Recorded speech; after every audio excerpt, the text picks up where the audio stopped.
Listeners participation program. We ask our listeners to avoid statements or comments which are abusive, derogatory, malicious, or defamatory. Do not use any indecent language or make any statement which is false or misleading. Email talk today at candw.ky or call 1-800-534-8255. Courtesy of Flow. Cayman's #1 network that connects you to your world like never before. Let your voice be heard. Once again, here's your host, Sterling Dwayne Ebanks.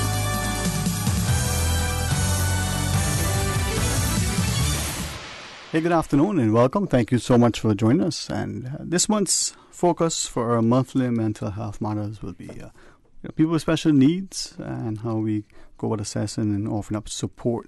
Very grateful, and you'll notice right off the bat that the fixture, as it were, Dr. Alexandra Borden isn't here. Some people have to travel. It's just part of life. And as much as she is almost able to be in multiple places at the same time, somehow today didn't work. But she said along her able colleague from one side.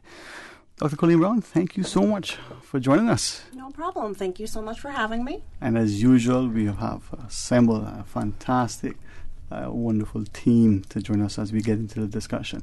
Now, sometimes I do it, and I think, it's probably best if I allow, those two. So, perhaps Dr. Brown, starting with you as we start off, talk a little bit about ourselves, and then having a chat about each one, and then we come around and Michelle maybe, we round it out and then we get into the meat. Dr. Brown, how about that? Sure. All right. So I am Dr. Colleen Brown. I work with Dr. Borden, as we said, that unfortunately she's not here with us today. She is traveling, and we miss her dearly. She is definitely, the consistent fixture on our show. So I am working at Encourse Cayman since I've been here since August. Before that, I worked in the States. I work with children and adolescents, and I work primarily with kids, actually pretty much with the gamut of different issues, from depression, anxiety, all the way over to trauma, ADHD. And today we're going to be talking a lot about special needs. And I do a lot of assessment, specifically kids with learning disabilities or autism. So that would be my connection with our topic for today. Excellent.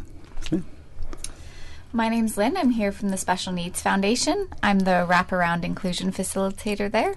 And we provide a lot of free services to our members and families who have developmental disabilities and special education needs. All right.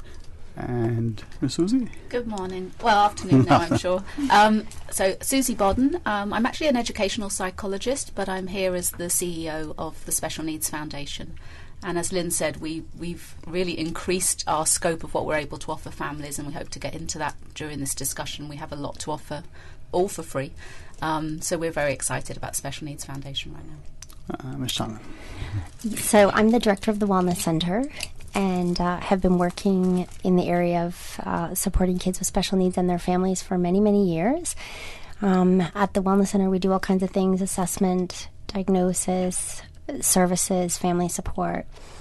I'm just really happy to be here and be part of this conversation. I think compared to where we were 20-something years ago, we're in a really advantageous place right now as it relates to the services and the support available for families and children. And so, although I think we'll hear throughout the course of this discussion, we have a long way to go, we certainly are at a much better place today than we have been, I think, in the history of our country.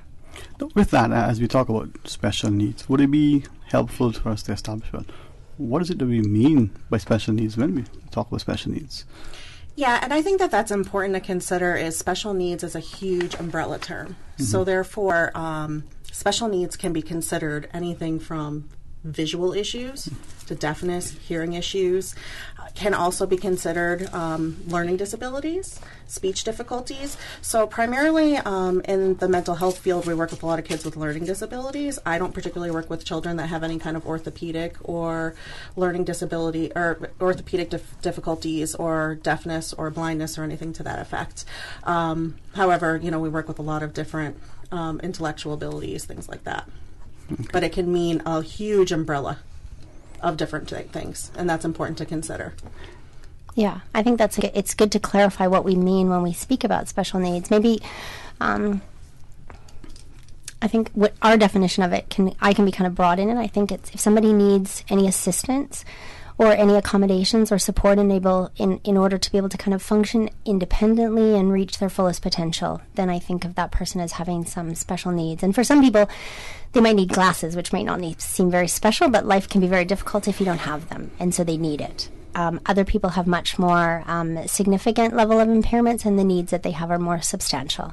So from that perspective then, as we look at special needs, is it something more physical and measurable as we look at whether it's the auditory, whether it's sight, or is that what the general populace might be looking at when it comes to learning? Or I think when we think of special needs in the Cayman Islands, we think of those things that Susie and Lynn have mentioned, those diagnoses or those disorders that identify a child particularly as having some kind of special educational needs. So some accommodation or support in their environment, which is education, in order to be able to function independently, participate, and engage in learning. What is this? Just out of curiosity, what is the Special Needs Foundation definition of special needs? It's pretty much the one that you've just given. Yeah, and it's anyone, and it can be from the very mild dyslexia right through to severe physical difficulties, children with cerebral palsy. Everything from very mild to very profound. But I think, exactly what you said. If anyone needs something additional to just reach those normal milestones, to be independent, to be able to learn, any of those would be included. Okay, well, as we come back from our break, let's continue that. And we look at the whole issue of special needs in relation to mental health. The phone lines are open, 949-8837 or 949-6990. Of course, toll free at 1-800-534-8255. Please stay tuned for Talk Today. Advance Automotive introduces the strongest, most advanced Silverado ever. Built on the legacy of the most dependable full-size pickups on the road, the Silverado offers enhanced aerodynamics and a more muscular presence. Life's more fun with a truck. Get the perfect balance between work and play with the Colorado. Sand, asphalt, or mud. You can't go wrong with the most capable off-road truck in its class. Visit the Advance Automotive showroom on Owen Roberts Drive or AdvanceChevrolet.com. Don't just drive the road, live it. Cayman's biggest family fun day is back. The 52nd Annual Agriculture Show at the Stacey Watler Agriculture Pavilion in Lower Valley. Wednesday, March 6th. Cookie competition, pony rides, petting zoo, beautiful baby contest, rodeo, Miss Farm Queen competition, Andy Martin the Cayman Cowboy, Roscoe the Mechanical Bull, and so much more. Gates open at 7:30 a.m. with ample parking. General admission is only $10. Children ages 2 to 11, only $5. And children under 2 are absolutely free. Or if you buy a raffle ticket, it includes free entrance and a chance to win $20,000.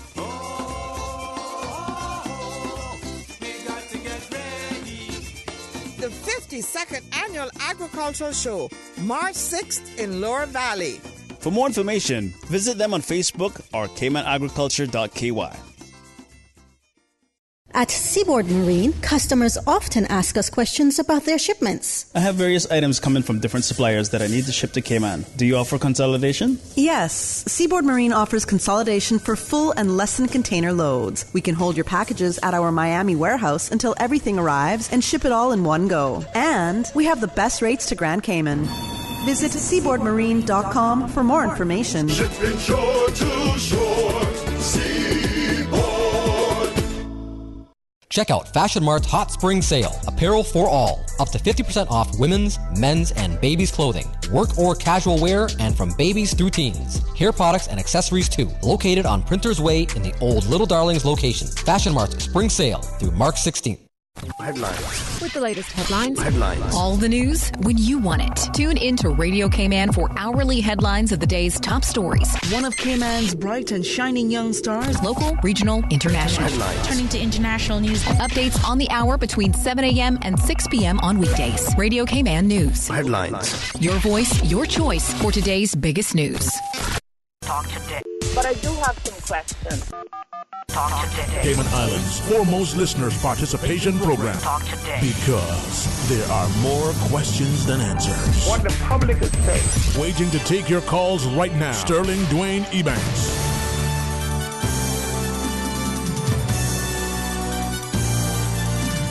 Hey, good afternoon. Welcome back. Thank you so much for joining us as we invite you to be a part of our monthly mental health matters. And we're going to be focusing on special needs. that we have, not just from the Special Needs Foundation, Ms. Susie and Ms. Lynn, but together with Dr. Colleen Brown and Ms. Shannon Seymour.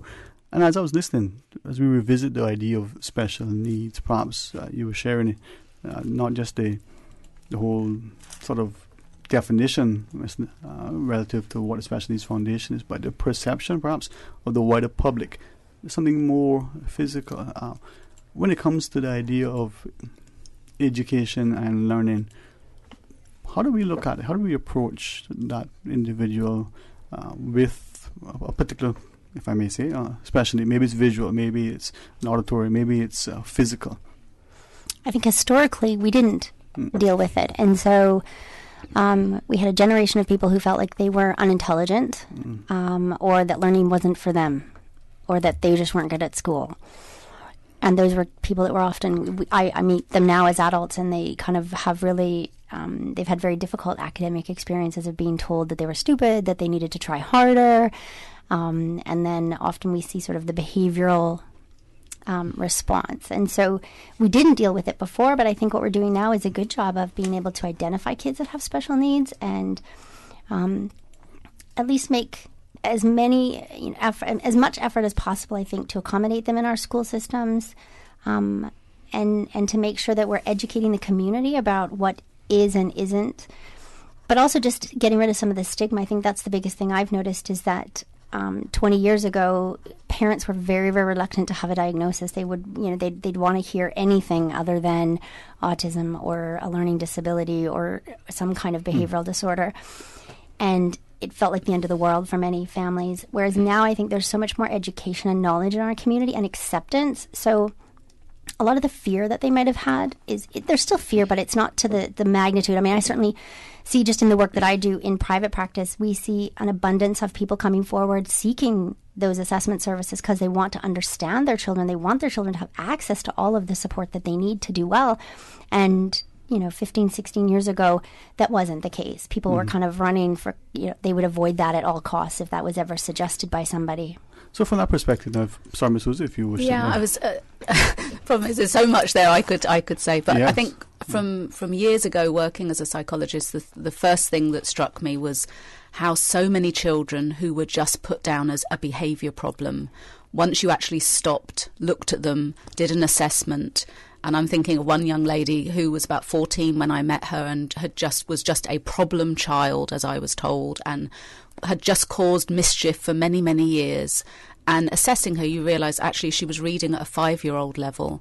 And her behaviours were just learnt behaviours because it was so much better to be thrown out of a class for being, cocky and cheeky to the teacher than it was to be made to stand up in front of the class and read when you can't read. And so many children have fallen through the cracks, and it's so sad. So that was the first thing when you're speaking. I think we do a much, much better job nowadays. Teachers themselves, schools themselves are much better, generally speaking, at recognising that there's a need and doing something about it. We're not there yet, but definitely better.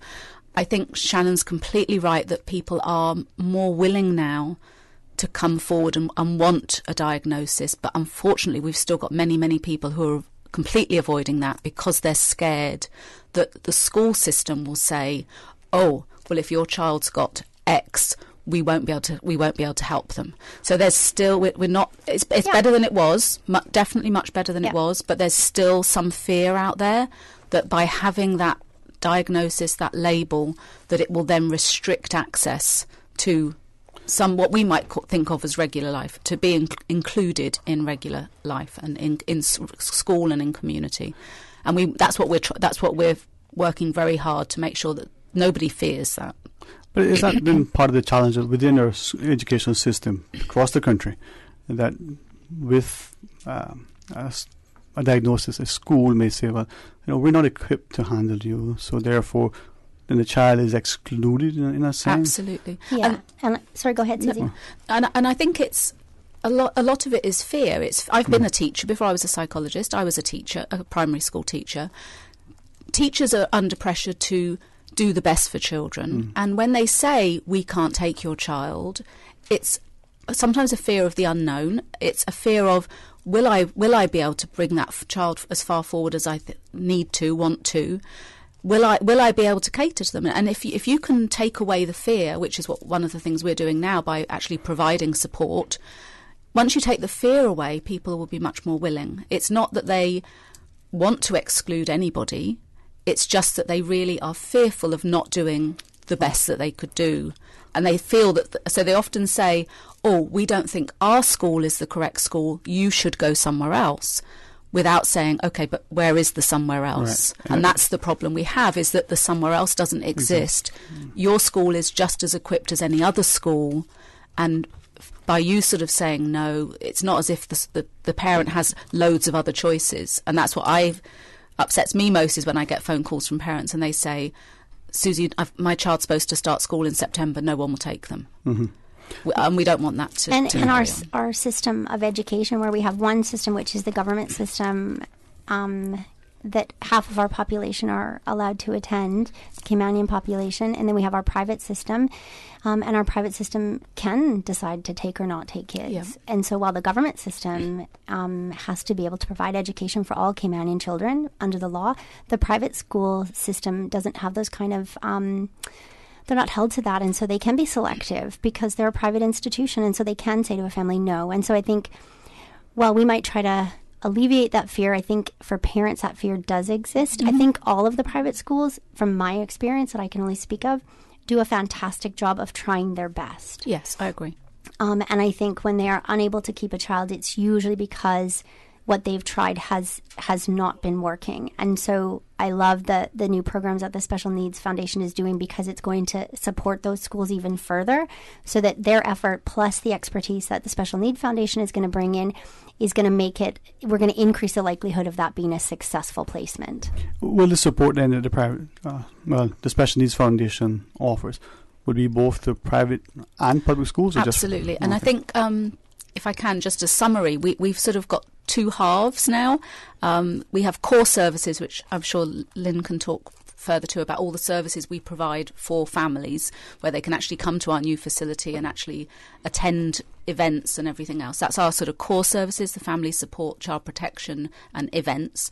But we also then have our inclusion services. We have 2 inclusion specialists, and they are providing professional development, in-house coaching, so in-class coaching, to any private school, any government school. We've actually only started in November, and we're already in a lot more schools than we realised we would. We thought it would be a slow start, and we're so delighted at how many. I could have told you that. I know. So we're already in government schools and private schools, and we would not. We don't want to say no to anybody. And our main aim with that is, we have some children who are placed in regular schools, but the placement is vulnerable because the school is trying their best, but sometimes without the skills that they need.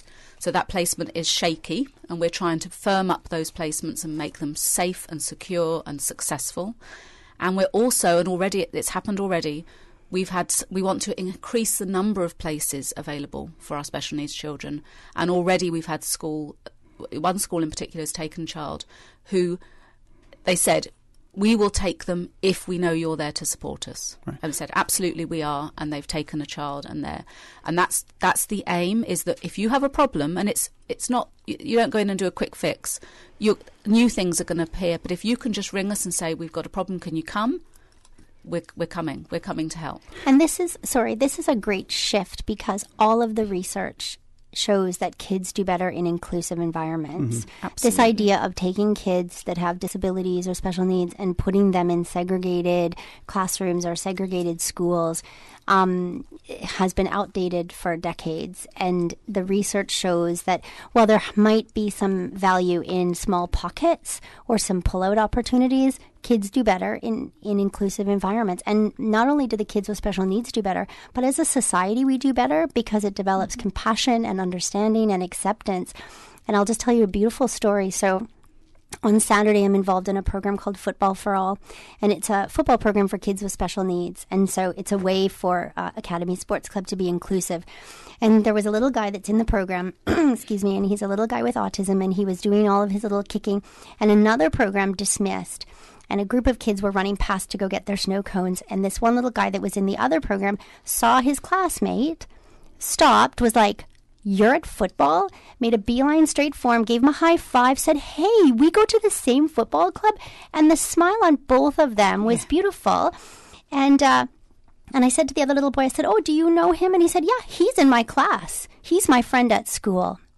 Now, this is a young boy with quite profound needs, but he's in an integrated, inclusive classroom. And the benefit that I observed in that interaction was a benefit to the other little guy who doesn't necessarily need those special needs, but needs a community in which he's exposed to all kinds of people. Yeah, and the evidence clearly shows, many, many years of evidence, that it's not just special needs children benefit, it's the typically developing kids in that class. The whole community benefits. Now, with that, as we look at the idea of special needs, it would seem that the things that are more obvious, there's a learning issue, perhaps because of hearing impairment, sight, or autism, or as you shared. But what about the things that aren't as obvious to some of the children? There may be an issue. Or is it all easily labeled and diagnosable? Dr. Brown? No. That's the easiest answer. No. Learning disabilities are often signaled as basically the invisible disabilities. Mm-hmm. So it's often there is pretty much no indication when you're looking at someone that you're going to see anything going on. And sometimes you can't even tell exactly what's going on until you're sitting down with the child and assessing them. And you start to go, well, there's something going on here. They may notice in the classroom that the child's taking a long time getting assignments done. And it was mentioned earlier about kids being defiant in the classroom. I have several that's happened to where they will be, it's easier to be the kid who has the behavior issues and looks kind of cool to their friends than to be the kid who doesn't know what they're doing. So therefore, sometimes things will come up like that. And then when you bring them in and you start sitting down with them and looking at their, skills in particular, you're seeing some deficits in certain areas. And then you can kind of help them out a little bit. So a lot of times it is very invisible. If I may ask them, sometimes when we're thinking about, sort of learning difficulties or the special needs, we can perhaps more easily identify. But what about the instance where the child, or do we, I should ask, consider the children, the students who are on the other end of the spectrum? They're not having learning deficits, but they're already, far advanced their peers. Is that also part of the special needs? It depends where you live. Certainly in England, before I've been here quite a long time, but the gifted children would be included in the special needs grouping. I know at one point here, one of the high schools started a gifted programme, and that fell within the special needs department. But it's one of those things where you came back after the summer and that funding had moved somewhere else and it had just stopped. But generally, and I don't know what other people's opinion are, but certainly in UK when I left, gifted children were still included because they still needed something additional. Yeah. You can't just put them in a classroom and they're not going to just sit there. They need new learning. They got special needs as well. They have something additional that is required to help them reach their potential. But I don't think here we think of gifted children so much as having special needs. I think that's because we've just had such a disproportionate lack of support for those kids on the other end of the spectrum. Mm-hmm. And so when you've got a kid who's excelling, you've got some pretty great community opportunities for kids to go off and do amazing summer programs and internships and scholarships and be involved in all kinds of community programs for those kids who are accelerated learners. But we've, if we looked at them and balanced them out, I recognize that there's a need as well. And lots of times, I think sometimes the kid who's gifted in one area also has some challenges in other areas. And so we use a term sometimes called twice exceptional, meaning that they might have a giftedness in their learning ability, but they really have some deficits, maybe in their social skills or maybe in some other area. And so they do need the services. But I think where I certainly sit as a community or somebody in the community involved in special needs is the other end of that spectrum has been so that's more sort of focus so neglected and so misunderstood and so underserved that's certainly where we need to get that up to a level playing field, and then we advance everybody. But you're right. In Cayman, there are wonderful opportunities for children who are exceptional. Oh, robotic clubs, all kinds of cool things. Internships, scholarship. Yeah. You'd never open the paper without some wonderful opportunities, wonderful things. So Cayman is doing fine in that regard. But as you say, we've got a long way to go still. As you were sharing, I was thinking back to two things you referenced earlier: the notion that within our community, even let's just say the last 40, 4 or 5 decades, we've seen people who today as adults, we may say, well, they're functional illiterate, they're holding jobs, they're doing things, but there is probably a diagnosis there that went unchecked when they were in school. They managed to. Other in the spectrum, there may be some. Just look at their academic careers. Just for their own edification, they have multiple degrees and the like. Probably smart. We've never to date been as invested as we are now. So that's a good change. But then I'm wondering, it's like everything, we neglect one in order to bring that one up. Can we advance them all? I think we should, but I think we have to bring the disadvantaged group up to the same level, and then we advance everybody. I agree. That would certainly, if I had a pool of resources, I would think let's take those people who have no resources and give them some resources, and then once everybody has resources, let's try to get more for everybody. And I do think, I know what you're saying about, I see a population of people in adulthood, and you see them and they've struggled, and a lot of times it's been an undiagnosed learning disability. And it's funny, you'll sit with families, and as you're going through the diagnostic criteria for the 12-year-old, the dad is going, oh my gosh, that's me. Yeah. I was kicked out of school 5 times. This was me. This is how I was. And I think sometimes it actually works as a disadvantage, because a lot of times as parents we'll be like, well, that's how I was and I'm fine. Right? And then you start talking to your parent, and you get them to kind of really acknowledge what their academic life was like, and it wasn't fine. When you can kind of create some trust, they can actually be quite honest with you about how difficult school was, and they want it different for their kid. Well, when we come, sorry, go Ms. Lane. I think as well it's important to recognize the difference between equality and equity, which you see those photos sometimes where if you give a box to everybody of the same resource, let's say it's a financial donation, and you give the same amount to everybody, that's still not going to make everybody equal, because some are more advantaged than others. So I think it's the equity side that really we want to try and I like that. tap Equality into. with equity. Yeah. Fair, Fairness. He who comes to justice must come with clean hands, they say. All right, well, when we come back, could we talk about the assessment, the diagnosis, and the like, and how, how do we go about it? Because there are probably parents, as you were sharing, thinking, I struggled in school. I found maybe just by trial and error that if I sat a certain way, late came into the class board, I could see it better if I sat in the back, what have you. So maybe knowing that now helps them. Having the professionals available can help the children. For those who are listening, as we look at special needs and education, we look at mental health. Well, the phone lines are open, 949-6990. Always works, 949-8037. And, of course, the toll-free line. Hey, that works sometimes, too. The best way to find out is when you call. Stay tuned for Talk Today. A caring and community spirit, cherished family and cultural values. These are some of the things that still embodies the Caymanian way of life in the Eastern Districts today. Savannah Pharmacy, your neighborhood pharmacy, located in Countryside Shopping Village, is delighted to offer products and services of real value. Whether it's catering to your family's medical needs or carrying apparel, gifts, and beauty products, Savannah Pharmacy provides you with more than just prescriptions. Remember, they're always just around the corner with everything your family needs and convenient opening hours, including Sundays and holidays. Savannah Pharmacy. For more information, call 946-3336. Thinking of doing more to show your sweetheart you really care? Explore new roads together with the 2019 RAV4, Vamped Motors' #1 selling SUV. Save $2,000 off all 2019 RAV4s loaded with features you both will fall in love with, like maximum comfort and cargo space inside, eco mode for low fuel consumption, an audio system with USB and Bluetooth connectivity, vehicle stability and traction control to help you navigate wet roads, and advanced safety features to keep you and your loved ones safe. Do more for your sweetheart and save $2,000 now on the all-new 2019 RAV4 from Vamped Motors, Walkers Road. Don't sleep on these savings at Tomlinson Furniture with King Silly mattresses for $475 and futons for $499 till supplies last. New arrivals every week. Tomlinson Furniture, corner of Hospital and Smith Road.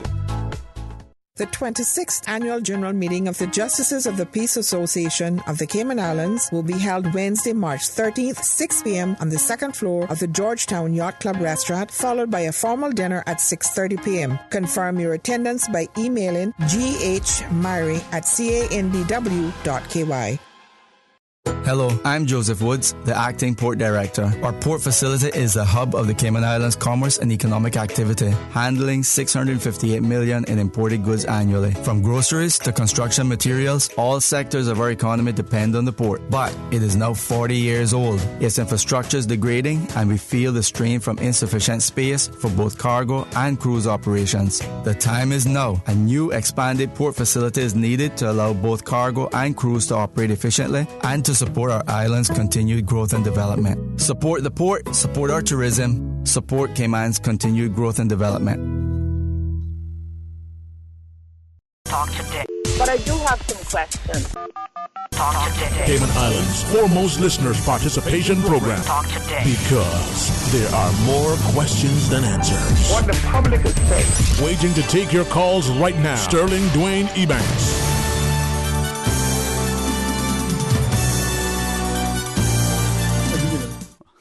Hey, good afternoon. Welcome back. Thank you so much for joining us. And I say this very often, hopefully, often enough. But if not, forgive me. Very, very appreciative of our guests who come on. Not just because it's a lunch hour. And for some of us, I tell you what, lunch is important. But I recognize you're away from your desk. You have other things to do. So you give up yourselves and time. It's important. This month's discussion for our monthly mental health matters, ably facilitated by Dr. Colleen Brown. Thank you for sitting in for Dr. Borden. Absolutely. And I was just saying, actually, during the commercial break, how much I appreciate Miss Shannon and Miss Susie being here, because I'm a person who has just, come to the island in August, and I have, I'm glad we're having this discussion, because I myself, because I am from the United States, have been trying so diligently to learn everything about, the special needs in this country so that I can be an advocate for my clients. And it's a lot. So as a psychologist who already has some base knowledge, it was already difficult. So I can imagine how difficult it can be for parents and for families to navigate these things. So I think this is a very important discussion that we're having today. Well, thank you very much. And together with Dr. Brown, we have good company, Ms. Lynn Curry and Ms. Susie Borden from Special Needs Foundation, and of course Ms. Shannon Seymour. Now, prior to the break, I was asking about the idea of assessment, methods of assessment. How do we assess some of the diagnoses and the like? If that'll be helpful, I certainly wouldn't mind. Maybe I should get assessed. Probably find out that I am a special need. Assessments. Ms. Shannon, assessments. So a psychologist who has training in the administration and scoring and interpretation of a standardized test is going to be able to assess for a wide range of concerns. I think my practice is sort of, we want to look broad first, and then we narrow in on what might be some of the difficulties. And we sort of always start an assessment by what is the question that we're trying to answer. If a kid is failing math, we want to, we want to ask ourselves why is this kid failing math? He's trying his best. He's working hard. Parents are supporting him. Why is he failing math? If the question is this kid is having difficulty with their friendships and their communication, why is that? So we're always trying to kind of ask ourselves a question, and the assessment really should answer that question by the end of it. We should have an answer.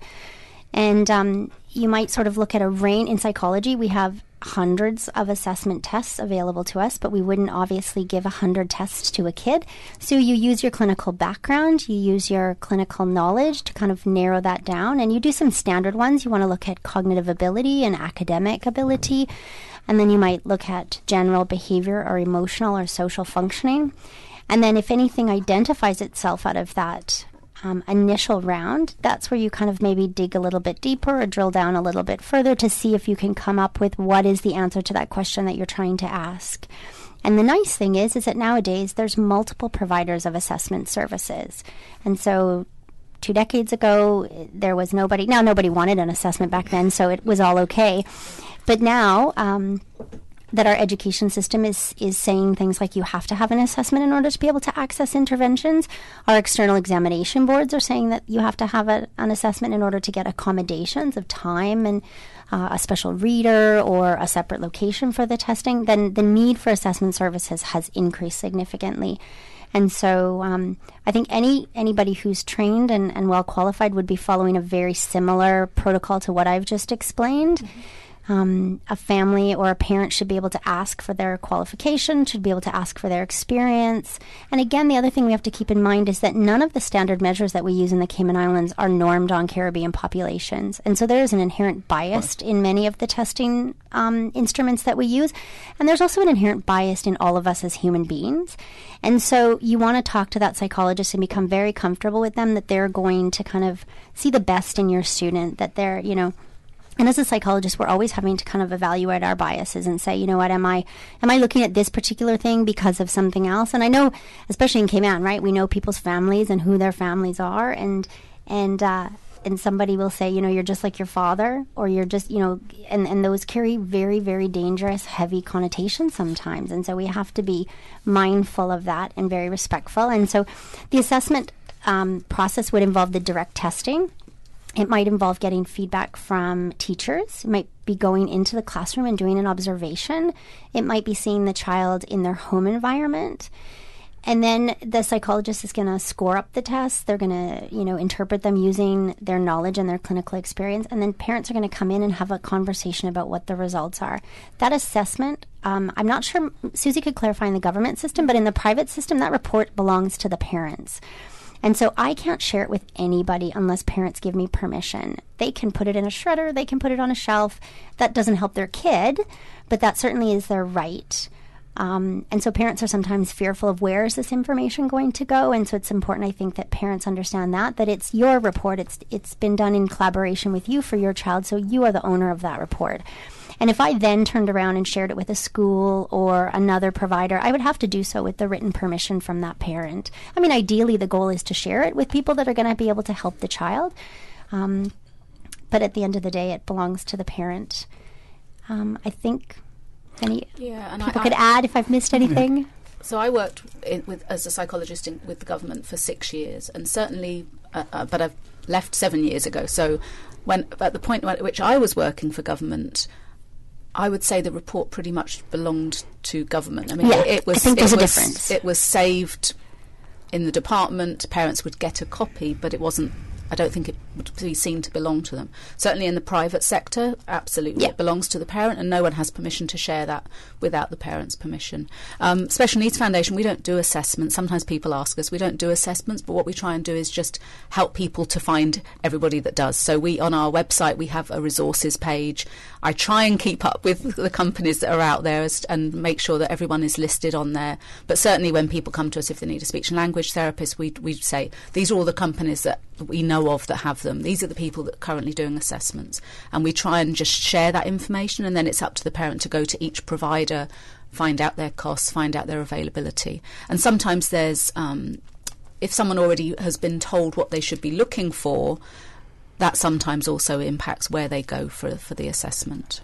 Well, if I may ask then, the parent, the teachers and educators probably have, through their training and experience, expertise, some insight into, say, well, little Johnny, little Susie, little Peter, little Mikey, there's something there I might even know, but to the parent, are there signs and symptoms? The child has a cough and a cold, run a nose, you say probably coming down with a flu, complaining about something. You see something that gives you an indication.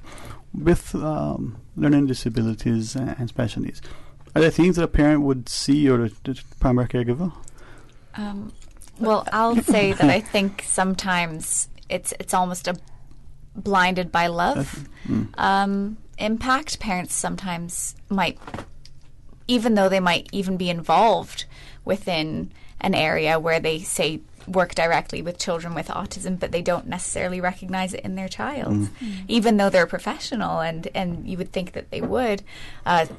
For parents, I think it's sometimes very hard to recognize the differences in your child because you love them so much, but also it's a really sensitive piece, I think, for teachers and educators or whoever is having that conversation with parents, that there might be some challenges or differences that need to be looked at. Yeah, and often it's if it's a young child, often your GP, your paediatrician may say, "Oh, I'm surprised that they're not speaking a little more," and and they start keeping an eye on developmental milestones. Often the preschools. I used to work with the early intervention service as their psychologist, and often it would be the preschool that would say, "Oh, can you come and have a look at this child? We think that there's something that just needs to be."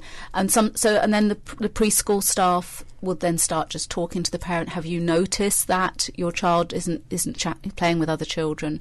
And you gently try and move people towards a stage where they realise that actually they need to be investigating. But it's often preschools. The preschool staff are excellent, and they're much more aware now of difficulties, and they're quite often the first people that will start talking to parents. Now, with that too, there is a perception that these assessments, or even just starting the ball rolling, as it were, for parents to get the proper diagnosis, it's expensive. It's very expensive. Very expensive. So. And most times not covered by insurance. Yeah, and if the parent and family, somebody can't afford it. Yeah. Well, I think that's where I can only speak to ourselves at the Wellness Center, and so obviously we're a private business with staff to pay and bills to pay, but we'll often do work pro bono, and so if there's a family that has a need, we're going to do our best to make sure that gets sorted, or we're going to advocate for their health insurance, because I also don't think that that if a child has health insurance and the health care that they need is that of a psychological assessment, then I think we should be able to advocate that insurance covers it. If you needed an MRI, and MRIs are very expensive, but if you needed that, you wouldn't really be going, "Oh, those MRI companies, they charge so much." You'd be saying, "No, my insurance company had best cover this." Yeah. And I think that's what we need to start doing, is holding insurance companies accountable to provide the care that people are paying premiums for. Have you had, just generally speaking, MRI sometimes to get delayed eventually, but delayed with this sort of assessment. What's the general take relative to insurance companies eventually covering it? You advocating for your client, this assessment needs to be covered. You know what, to be honest, don't get me started on insurance companies today, Sterling. That's a whole other show. Yeah, there is so much variability amongst policies, and it is so incredibly confusing to people. Yeah. And what I find is we will submit a request for pre-authorization, and we get told they'll pay X, and then we submit the claim, and then they say, "Oh, actually, we're only paying Y." And then they tell the parents that we're going to pay Z. Mm-hmm. And so it's this huge triangulation. It creates conflict. It creates ill feelings. I don't want to say that the insurance companies do it intentionally, but some days it feels like that. I think there's real challenges for the consumer of healthcare to try to get their services, especially psychological and mental health care, covered by insurance. Mm-hmm. And it is expensive because it's a service that's provided by somebody who spent most times 7 years in university, and it's a highly skilled kind of service that you're providing. I think that every company should be doing a certain amount of pro bono work, and I think that most of us do that. Mm-hmm. But I think the real issue is, why do health insurance companies have the power to say no in this country? And it is, people sometimes ring us and say, "Well, do you know," and I won't name any companies, but do you know if X insurance company covers assessments? And we can't even answer that, because even within one company, there's different policies, and it seems to change constantly. So I try and refer people back to say, if you at least go through your GP and get a referral, that helps. Yeah. Mm-hmm. And it depends whether it's a clinical assessment or an educational. Pretty much educational assessments are never covered. Yeah. Clinical sometimes, but there's no clear answer to people. And I think the other thing that really upsets me for families is the fact that it's not a one-off assessment. If you want your child to have accommodations for exams, you're going to be doing this frequently throughout your child's school experience. Well, and I know that the British boards have just reduced it. So it used to be that a psychological evaluation was valid for 3 years, but I was told recently by somebody in the British system that the main boards in the UK have said 2 years. 2 years. Yeah. And so now families are having to get a new assessment. Now, that wouldn't mean that you'd have to get the extensive, if it was just to get up-to-date data in order to continue those accommodations, that's going to be a very different assessment than one in which you're making an initial diagnosis. Right. Well, when we come back from the break, let's pick up on that, but also let's talk more about maybe some of the different services that are available. Maybe speak to some of those done in challenges, dyscalculia, dysgraphia, and the like, and give parents an insight. Please stay tuned for Talk Today. Radio K-Man. Radio K-Man's newsroom. These are the biggest stories right now.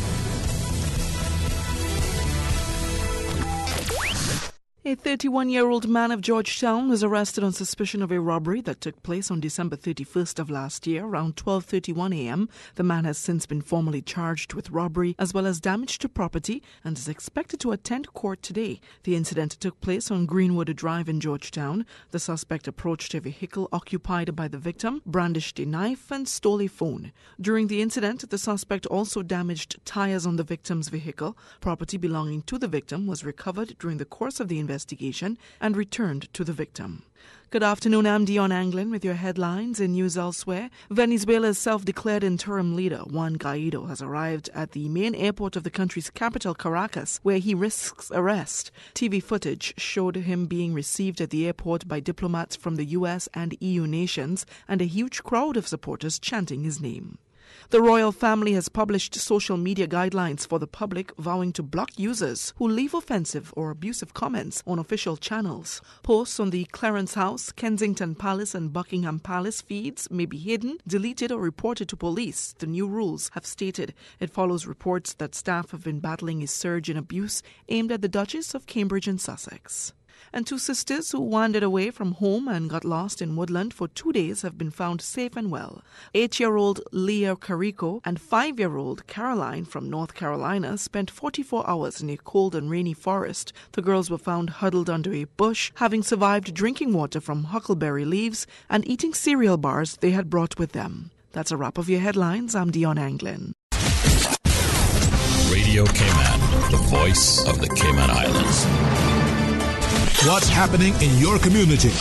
News and information, music and more. You can find us. www.radiokman.gov.ky.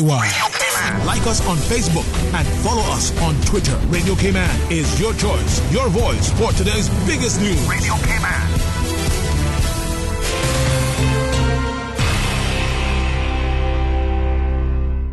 Check out Fashion Mart's Hot Spring Sale. Apparel for all. Up to 50% off women's, men's, and babies' clothing. Work or casual wear, and from babies through teens. Hair products and accessories too. Located on Printers Way in the old Little Darlings location. Fashion Mart's Spring Sale through March 16th. Did you know your home is wasting electricity right now? Appliances or electronic devices can use electricity even when they are not in use or switched off. Also known as energy vampires, things like your cable box and microwave are wasting your valuable money. Don't let these devices keep sucking your power. To save money, simply group these devices together on a power strip and turn off the strip when it's not in use. Visit the Ministry of Commerce, Planning and Infrastructure's Facebook page for more tips on keeping your home energy efficient. Be an energy advocate.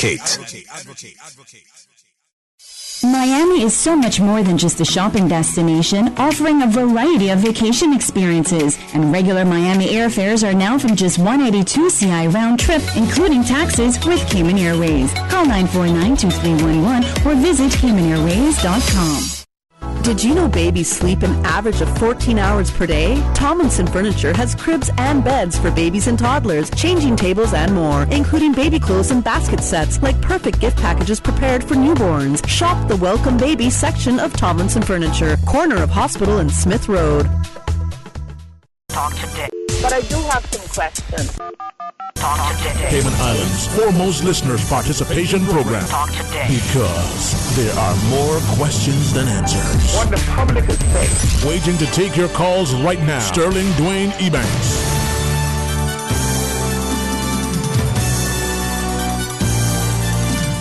Hey, good afternoon. Welcome back to Talk Today. Thank you for joining us. It is a month of mental health matters. And I know you're saying, where's Dr. Alexandra Borden?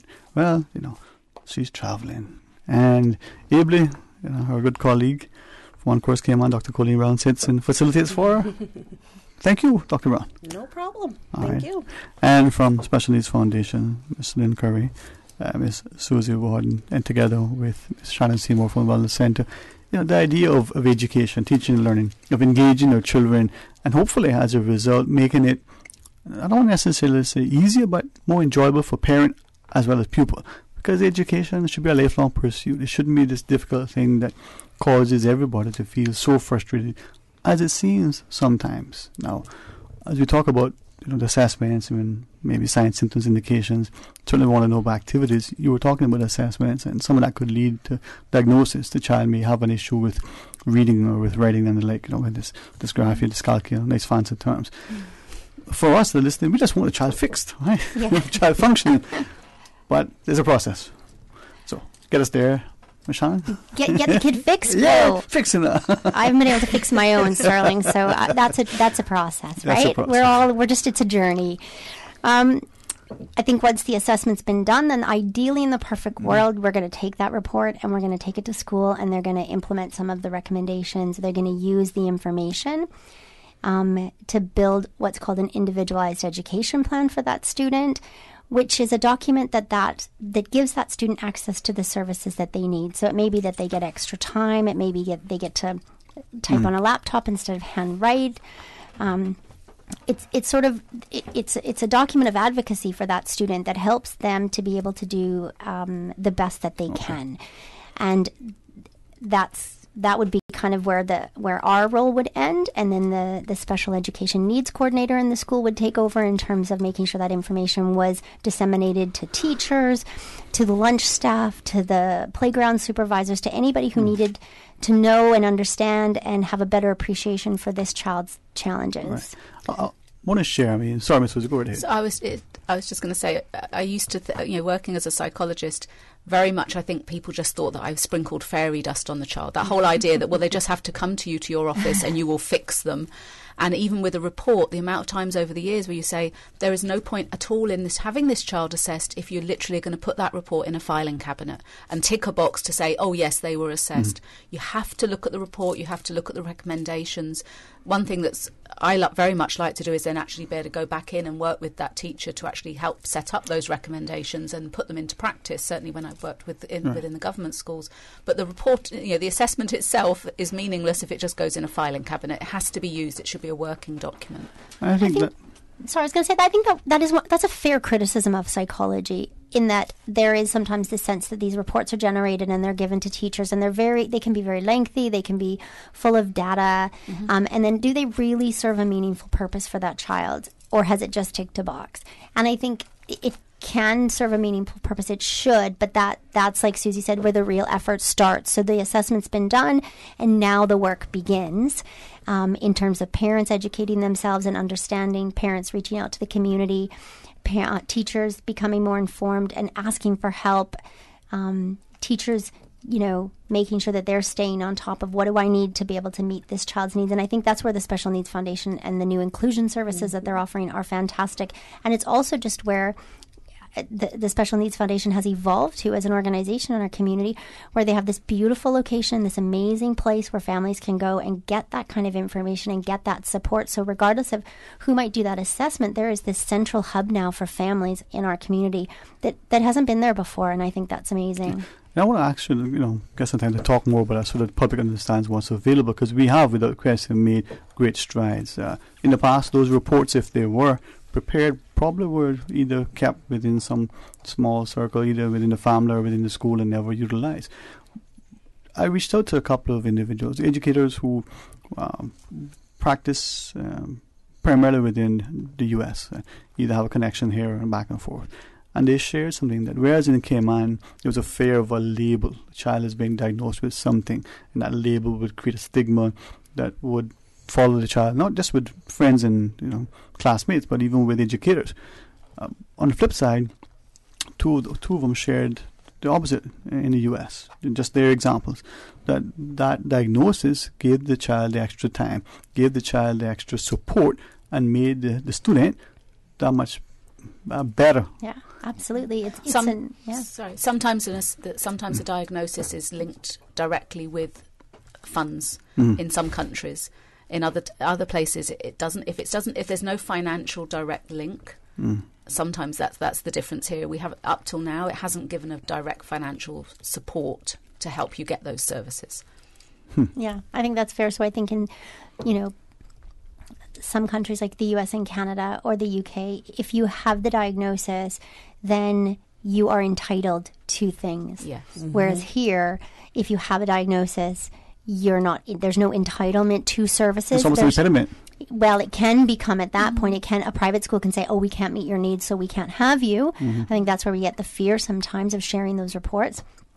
And I think in the government system, it's just the reality of resources or the reality of the way it's structured that sometimes those services, we might write them, but they might not. There's no sort of...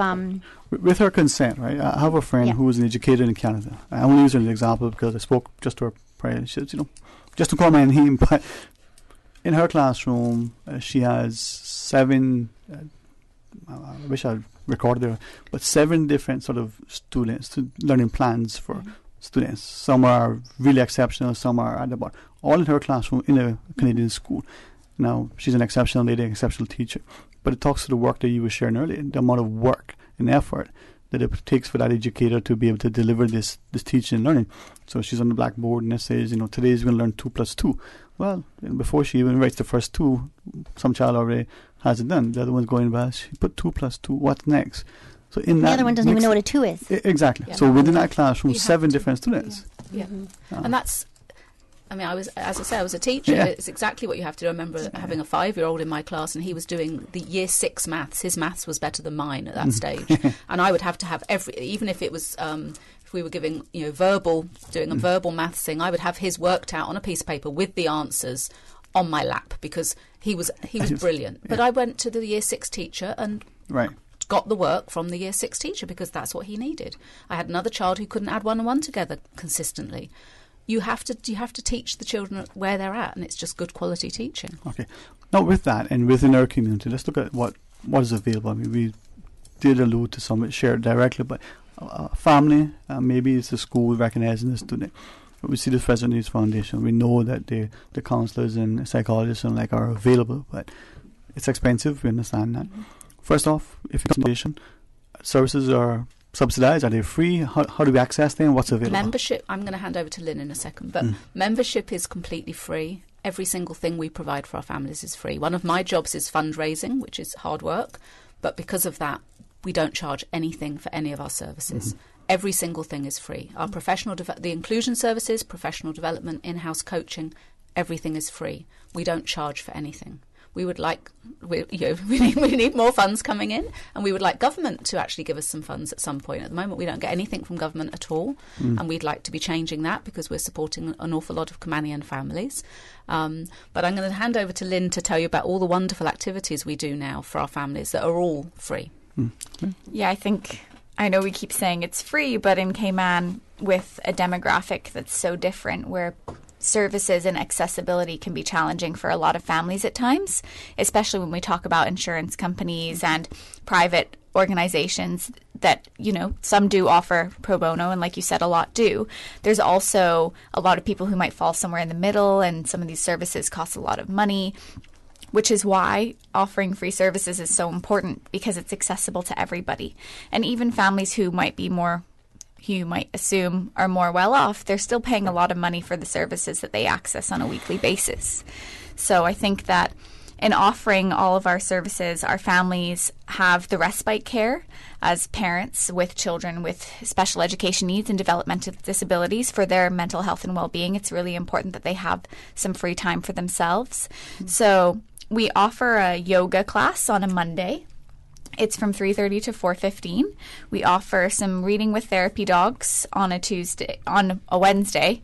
It's from 3:15 to 4:15. On a Tuesday, we offer parent support. So as parents with children with differences, we want our parents to have an opportunity to talk and share, ask questions. So that's from 5:30 to 6:30. We have on a Thursday mindfulness from 3:15 to 4:15. And then on a Saturday, we have a Saturday social, which is probably our favorite event of the week. We have kids come from 10 to 12 and they just play. It's a safe space. It's an opportunity for parents to allow their kids to play. We do allow drop-offs for some families. Once we've met and interacted with the child, there's an opportunity. If they pre-register, Yeah. Yep. And then we also have on the third Wednesday of the month a community presentation where we have an external organization or an expert come in and talk to the families about something that may interest them. You know, it might be nutrition, it could be speech therapy, OT, any services. We try and have that conversation. I know the Wellness Center will be coming in, I think, in April to share something with our parents. And the Saturday social, I mean, I like my garden. I'm normally in my garden on a Saturday, but the Saturday socials are just so wonderful. We have chess club that often happens within that. We also have science club once a month that happens on a Saturday. But I got quite choked on Saturday because when we found our facility, which we now call our house because it's a home for our families, I had sort of envisaged some of the things that might happen there, and Saturday was a perfect example. We had parents hanging out in the parent lounge, drinking coffee, reading magazines, chatting to each other. We had a very inclusive set of children. We have children with special needs, their siblings, their friends. We have a couple of children that come just because they care about the community and they like to come and join in and help. And it was just perfect. We had a young lady that came who arrived in a wheelchair, new to the island. Immediately, other children were just going up and saying hello and bringing her books and different things.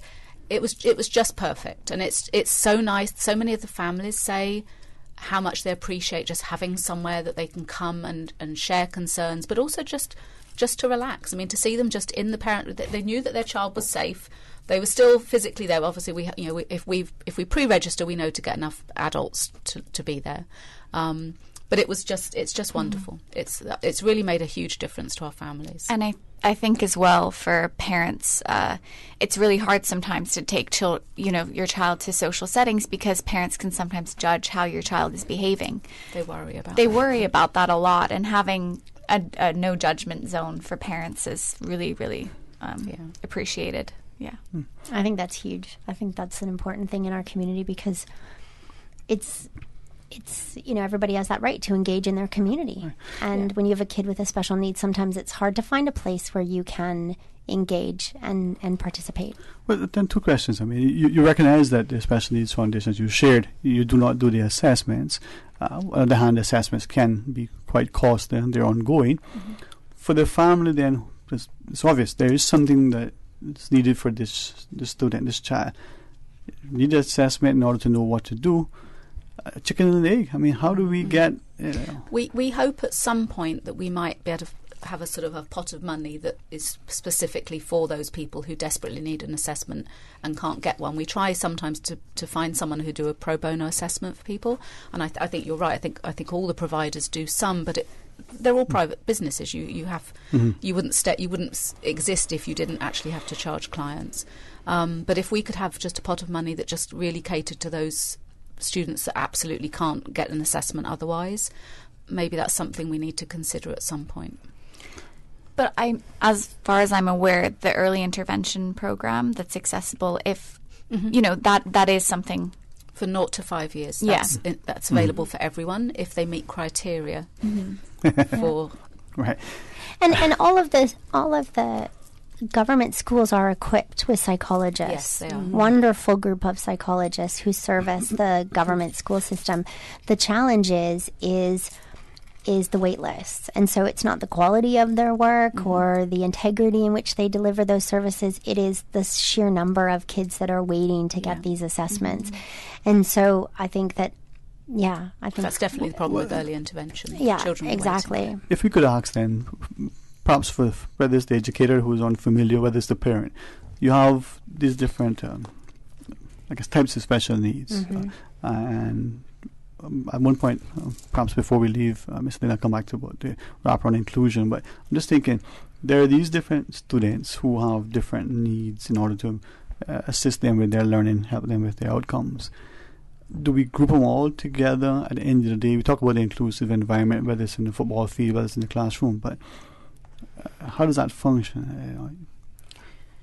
I think it comes back to teachers. We were talking earlier about, teachers having the training behind and having the support to be able to program for all of these different children. And I think that's where, we really have to think about, are they able to support all those kids with the different needs in a classroom setting? Because that's the difficult part is, when you have little Johnny who can't do 2 + 2, but then you have, little Jane that's doing 2 billion times 2 billion, you need to have someone who has the training and the support to be able to program for all those different children.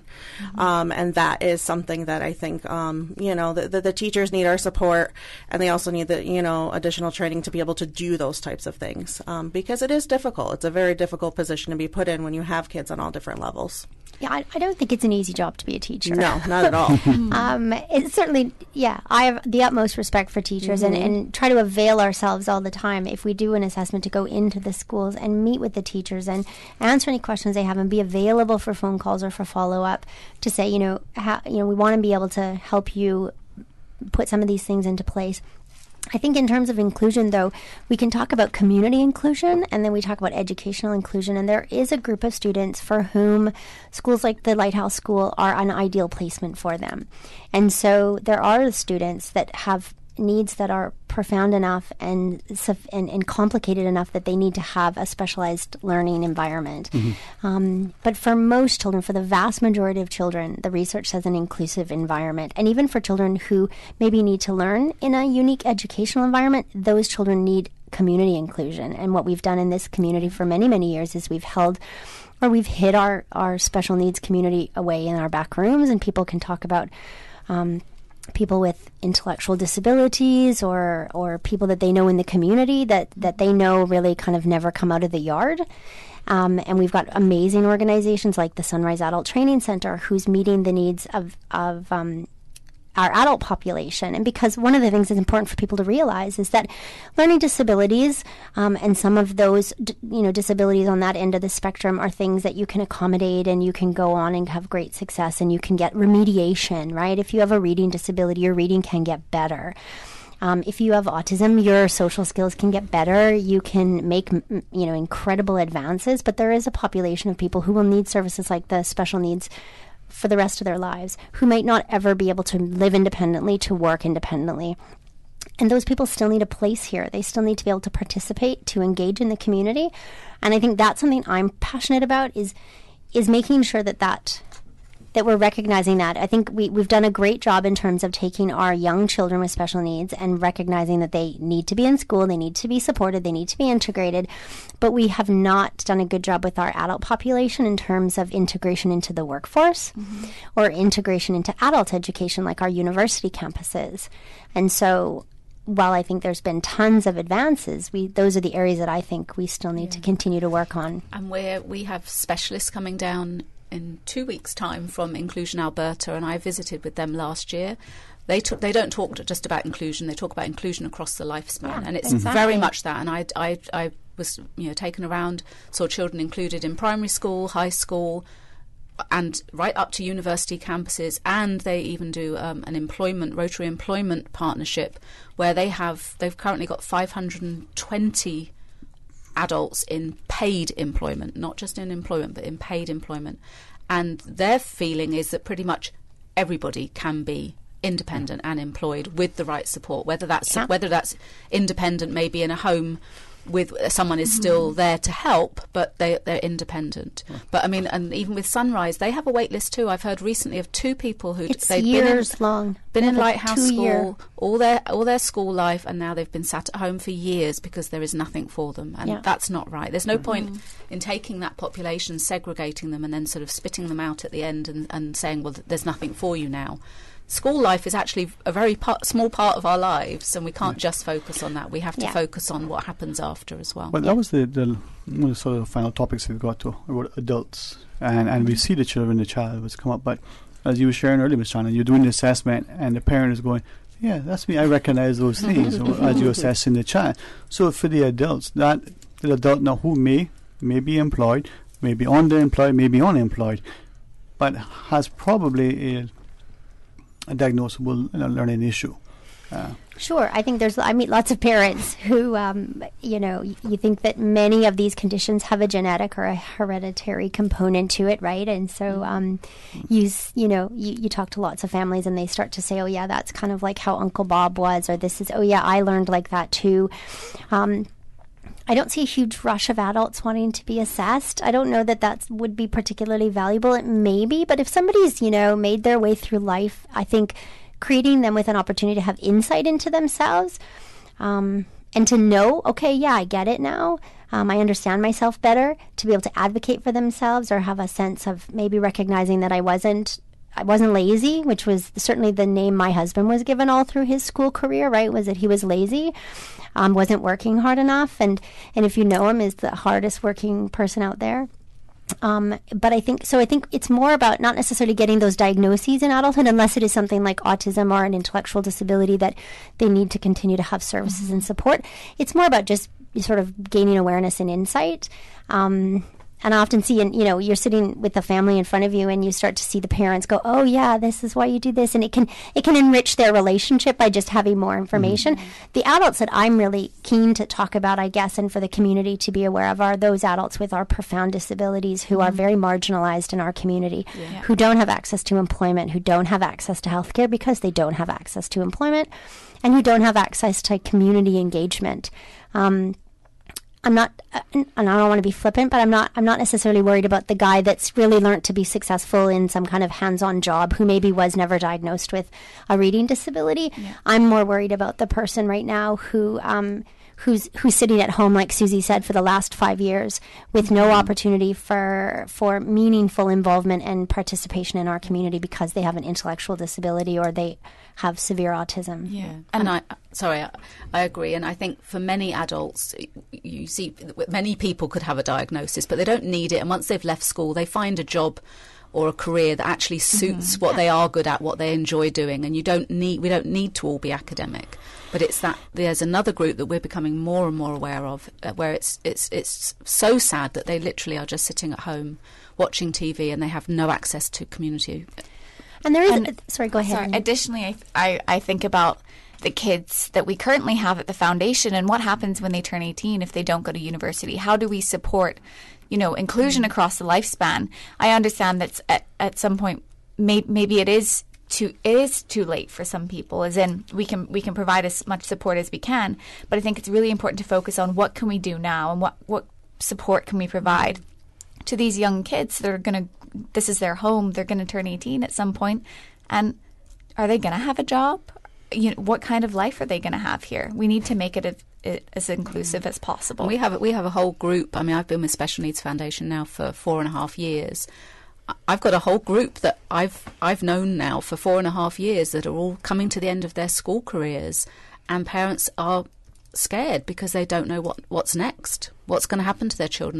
They've fought to get the best they can all through school life, and it's just this scary void where school finishes, and now what? What are we supposed to do now? And I think that's where we, as a community, maybe to share our resources or to find out what is working and what is successful. There's some great stories of kids that have gone off to wonderful programs. I've got a couple of kids who are on the autism spectrum who, struggled through high school, but finished nonetheless with lots of support. And then the idea of them going off to university without parents was a bit terrifying to their parents and themselves. And so they're involved in a program called College Living Experience, which provides adaptive living and housing while you attend a regular, typical university campus. And so you're not having to deal with the stress of dorm life. If you're on the autism spectrum, you're in a nice, supportive environment where you're learning continued life skills, continued social skills, and independent living. But because you're academically inclined and you're cognitively fine, you're able to go to a regular university and get a degree in a field that you aspire to. That wouldn't be possible if there weren't services that provided the support for the other thing.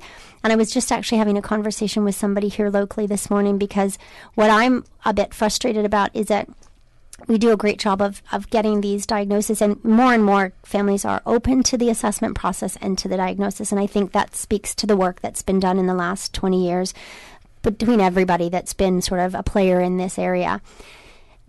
I think what happens is they do a really good job of supporting these kids in school, the best job possible. There's lots of room for improvement. We've got great people like Susie and her team that are doing those things in this school. But what happens is then university comes, and if they go overseas, because they're in countries where there's legislation and there's policies and programs in place, this support continues. But if they stay here locally and attend one of our local universities, there's almost no programs or policies in place for the kids to continue to get the same level of support that they were getting when they were in high school. And I think that's it's unfair, because there is a community of people for whom staying here and going to school is a better option, and they should be able to continue to have the same accommodations and support if they choose university here as they would if they choose university overseas. Yeah. I can see it with healthcare as well. Continue discussions as we go forward. Sure. All right, we'll talk about insurance next. Closing thoughts, Ms. Susie? Just, I think, even in the last 2 or 3 years, we're coming a long way. I'm really pleased that there's a lot more providers on island now. At one point, just a few years ago, we were short of occupational therapists. Now we have quite a few occupational therapists, which are all needed, and that's great.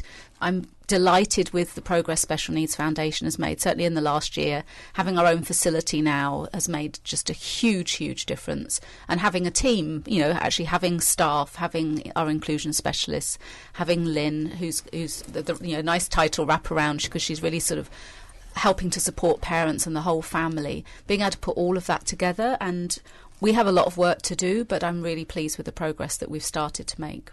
All right. Ms. Lynn?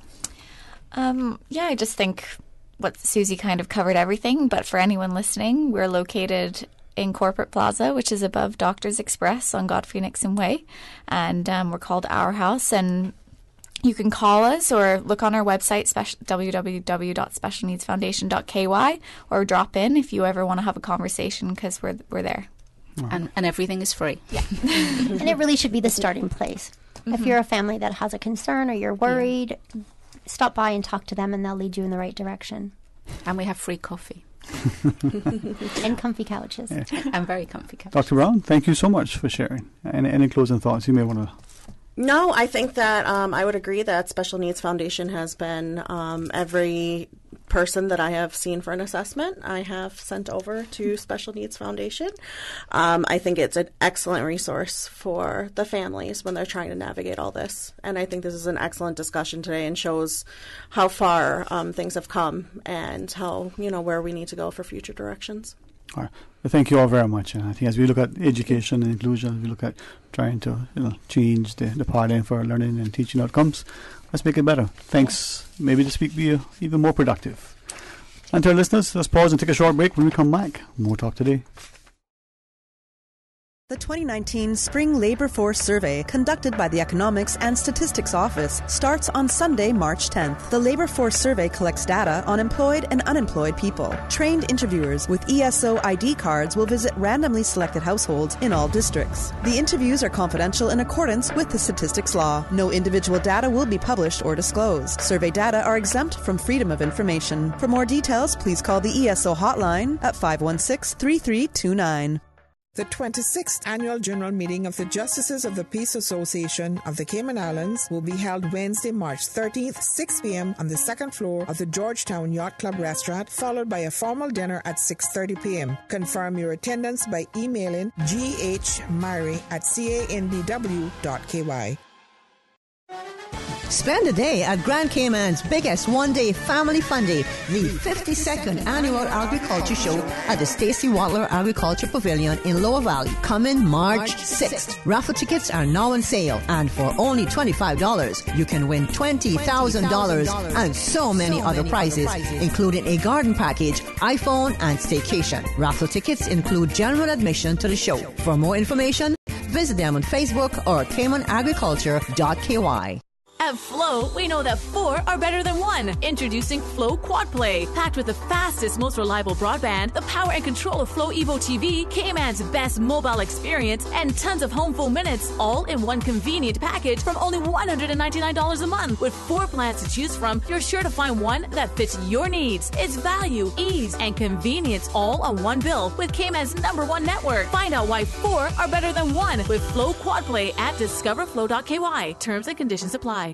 Don't forget to tune in every Monday through Friday for the 7 a.m. news, brought to you by Cayman National Bank, proudly serving the Cayman Islands since 1974. Visit Cayman National Bank today for all of your financial needs. March is Honouring Women Month. Hashtag Balance for Better. Support the Family Resource Centre's annual Colour Me Purple 5K fun walk run event and make a difference. Register now. Adults pay only $25 for entry and t-shirt and bib. The Colour Me Purple 5K walk run takes place on Sunday, March 17th, 7 Mile Beach at 6:30 a.m. Book now via caymanactive.com or stop by the Family Resource Centre's temporary location on the 3rd floor of the Old Walkers building on Mary Street today. Support Honouring Women Month. Walk or run for an equal chance for all. A caring and community spirit, cherished family and cultural values. These are some of the things that still embodies the Caymanian way of life in the Eastern Districts today. Savannah Pharmacy, your neighborhood pharmacy, located in Countryside Shopping Village, is delighted to offer products and services of real value. Whether it's catering to your family's medical needs or carrying apparel, gifts, and beauty products, Savannah Pharmacy provides you with more than just prescriptions. Remember, they're always just around the corner with everything your family needs and convenient opening hours, including Sundays and holidays. Savannah Pharmacy. For more information, call 946-3336. We are Radio Cayman, and this is how we wake you up in the morning. Praise time.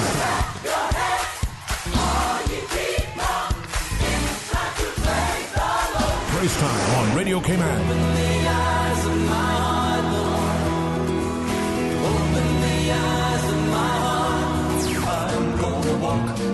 Walk them golden stairs, 'cause I know my Jesus answers all my prayers. Praise time. Weekday mornings from 6 until 6:30. Praise time. There's nothing to go back to. Give me Jesus in the morning. For the God of the mountain is still God.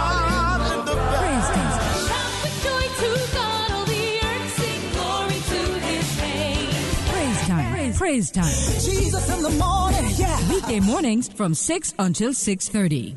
Talk today. But I do have some questions. Talk today. Cayman Islands' foremost listeners' participation program. Talk today. Because there are more questions than answers. What the public is saying. Waiting to take your calls right now. Sterling Dwayne Ebanks.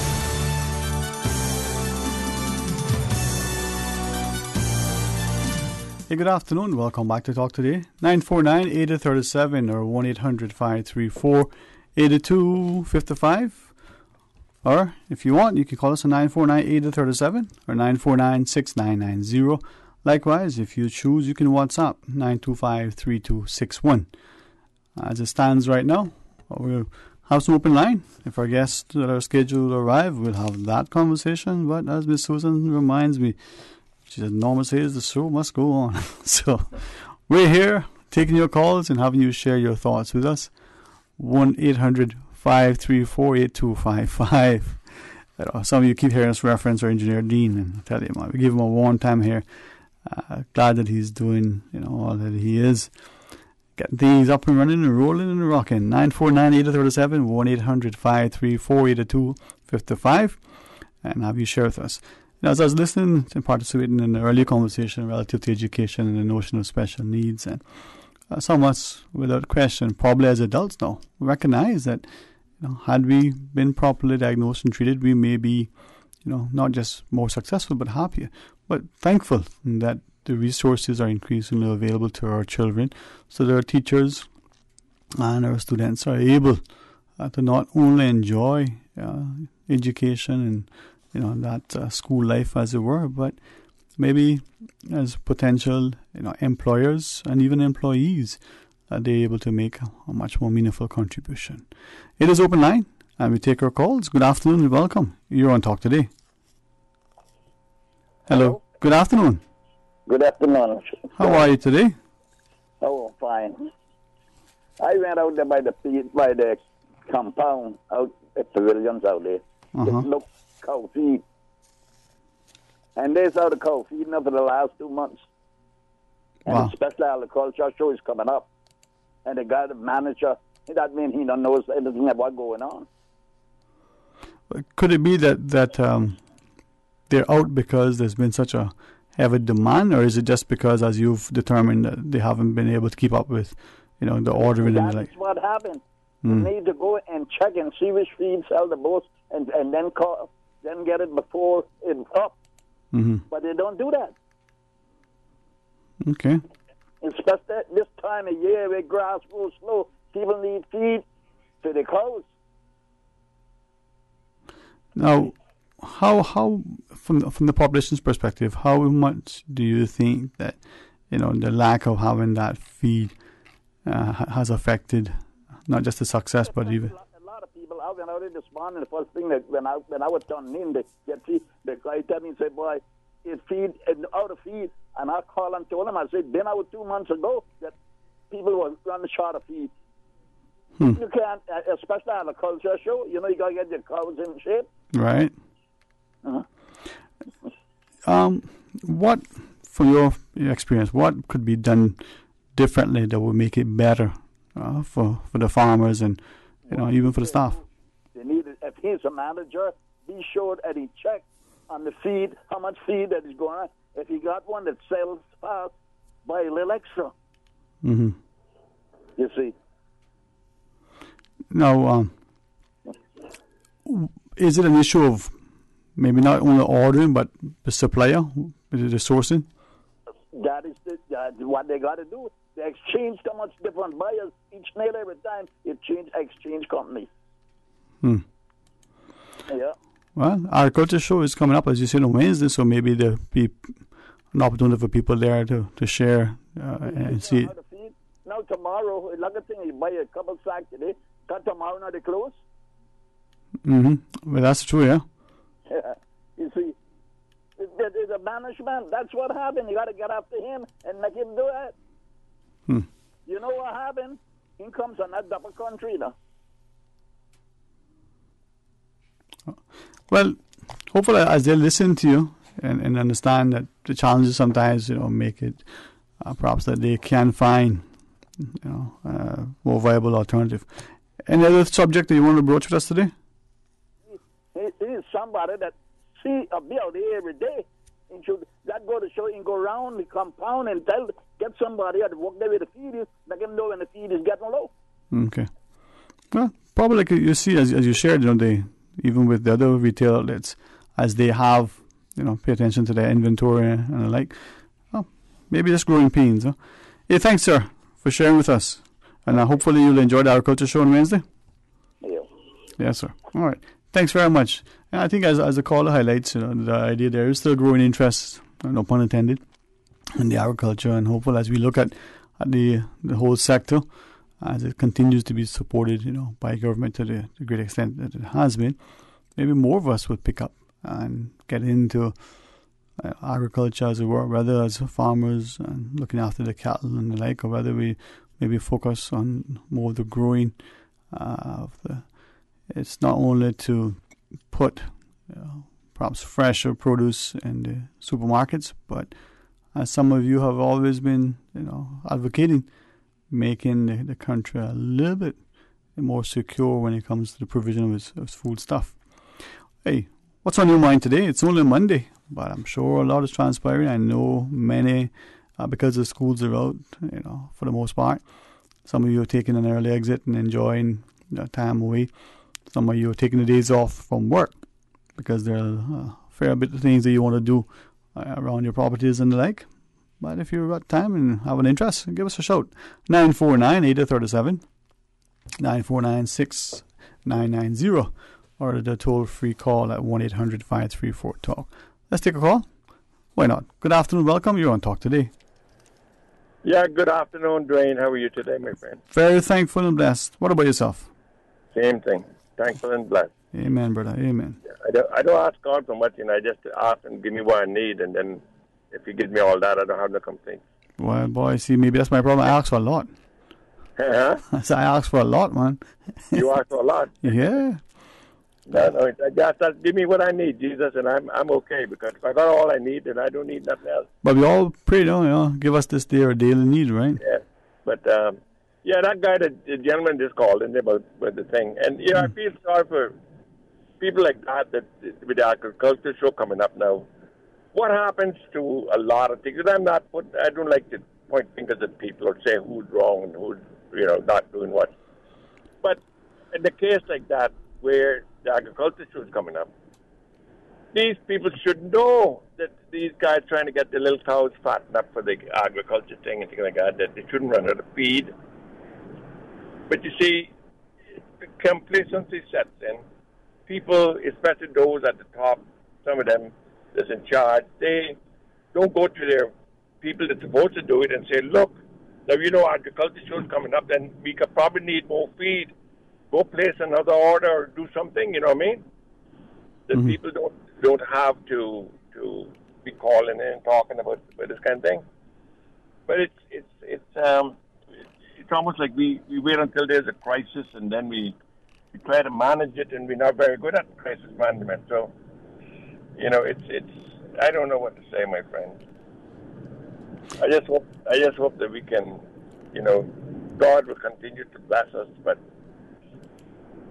I'm sure sometime he can get a little aggravated too with everything. Yeah. Yeah. I don't know. Maybe. Yeah, man. But God is good. All the time, boy. I try to live my life for Him and do His will. But we need to work together. Caymanians as a whole has to get together, because let me tell you something, Jane. I tell you, I'm when I remember the days gone by. They used to have, it was a rule that if you came here from any country, or let's maybe Great Britain, but if you came here, any foreign country, you came here and you brought your wife, or you had your wife with you, or something like that, if she got pregnant, that baby had to leave this island, or she had to leave the island with the baby, and the baby had to be born overseas or something, or they had to take it away. I don't remember, but this way, these people weren't able to claim, status, because this is what happened now. I understand that when the baby is born, even though the parents are from someplace else, the baby born here, they can claim status for that child. And what is happening is, Caymanians not making many babies, but these people that come in here, I watch them in the supermarket, and I'm not just talking people from poor countries. I'm talking people that got jobs in with the law firms and all that. Everybody is getting his wife pregnant, and they're having all these babies and stuff like that. And we Caymanians are being outnumbered. We're already outnumbered, I believe. So we got to be careful. I don't know. I don't know what's happening. Yeah, man. Well, it's a significant social discussion that we should have. Yeah. They should have a forum on that subject sometime, because the indigenous, or they say not indigenous people, but I mean those of us who been here for a while, we got to look after ourselves, because we're not getting the good jobs. We're not getting they say that they can apply, but these people that run the show in these companies, they decide if Caymanian gets a job. They say, well, you're not qualified for this, but it's like that poem that I wrote some time ago about it's called The Interview. I think I read it for you. Right. Yeah, and that's how it is. They go and get their qualifications, and they go and come back, and then they go sit down in front of some foreign national, and he tell them, I'm glad you got all, but I don't know if you would like this job, and then meanwhile they got somebody handpicked already, Well, those are things that we hear often and wonder, if it's as seemingly accepted, as it appears. Yeah. What are we doing about it? But thanks for sharing, man. Thanks for sharing. I just want to say this is where government should step in and say, look, the person is qualified, you hire him, because if you don't hire him, you don't get nobody else. Well, you would think that you would want to advocate for those that are here, but who knows, huh? Who knows? Yeah, man. All right, man. Take care. Talk to you some more. Okay, take care. God bless. 949-8037. Let's go to our phones, Miss Susan. Good afternoon. Oh, there are callers online. Miss Susan can tell you just to hang on a second. Let's take a break. Whether you're planning your child's next birthday party or simply looking for a social night out, look no further than Kingpin Bowling at King Sports Center. With a range of packages and specials for bowling parties, socials, and corporate team building, Kingpin Bowling offers what no one else can. The only bowling alley in Cayman. And it's indoor fun, which means no mosquitoes, AC, and don't forget about their bowling bar. Book your bowling lanes today. Call 946-BOWL. That's 946-2495. Email kingpinbowling@candw.ky. For more information, visit their website, www.kingsportscenter.com. King Sports Center, providing your fitness, recreation, and relaxation needs. Accommodate small or large living spaces with reversible sectional sofas. Now on sale in a variety of colors for $750 from Tomlinson Furniture. New arrivals every week. Tomlinson Furniture, corner of Hospital and Smith Road. The Board of Governors of the University College of the Cayman Islands is delighted to invite the community to the university's first presidential inauguration event, Tuesday, March 12th, 6 p.m. at Sir Vassal Johnson Hall. Witness history in the making as UCCI's first president and CEO, Dr. Stacy R. McAfee, shares her vision of creating a more student-centered, well-resourced institution that serves as a cornerstone of economic development in the Cayman Islands. Learn more by emailing events at ucci.edu.ky or visit facebook.com, official UCCI. Hello, I am Noel March, a small business owner in Georgetown for over 20 years. Small businesses depend on government to develop a quality infrastructure and environment that encourages entrepreneurs to create and grow local businesses, resulting in the creation of jobs and prosperity for Caymanians. Small businesses help drive our economy. Just as we have supported building the new airport, we must support the building of the new cargo and cruise port. It will give our tourism industry the opportunity to grow and Caymanian entrepreneurs the chance to shine. Support the port. Support our tourism. Talk today. But I do have some questions. Talk today. Cayman Islands' foremost listeners' participation program. Talk today. Because there are more questions than answers. What the public is saying. Waiting to take your calls right now. Sterling Dwayne Ebanks.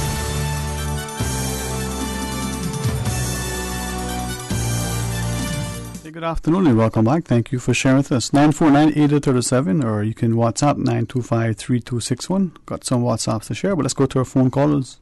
Good afternoon. Welcome. You're on Talk Today. Good afternoon, Sterling. How are you? Very thankful. And yourself? Good. I was listening to the gentleman about their feed. Yes, ma'am. From agriculture. We don't know. It's sad it has happened. But we do not know the circumstances, why it took place. So hopefully they'll come on and explain to us what took place. But I didn't call for that. I called when Mr. Ackerman was talking about having children here and they had to leave, or them and the parents had to leave. I remember working with an expat many years ago, and she received some mail from immigration, and she started crying. And she said they told her that she had 3 children now. She can't have any more children here in the Cayman Islands. She had to leave the island. And and that was down in the 80s, I believe. No, lie. In the 90s. Down in the 90s. I was working for a certain company. It was down in the 90s. And she was tore up about it. But like Mr. Ackerman said, Sterling, when you send someone home with children that not from here, the first thing they want to say that you're racist and you're biased and you what other word is we use here? Yeah, they talk about you be discriminating, xenophobic, and discrimination and so forth. But Sterling is Cayman was any bigger. I think the rest of the world would want to come sit in the middle of the Cayman Island. Here we are, got to try to please everybody, and nobody pleasing us. And you know what I mean when I say that. Mm-hmm. I mean, no child should be thrown out of a country that is born in that particular country.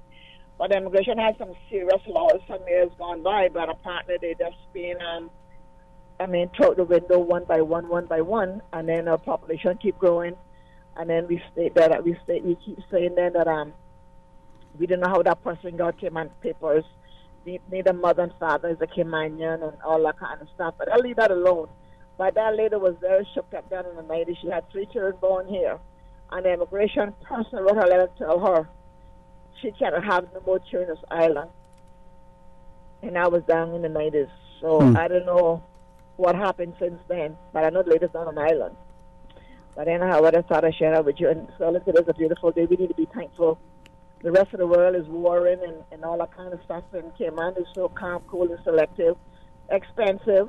People are losing their homes and so forth. But if you don't hear it, you don't know it.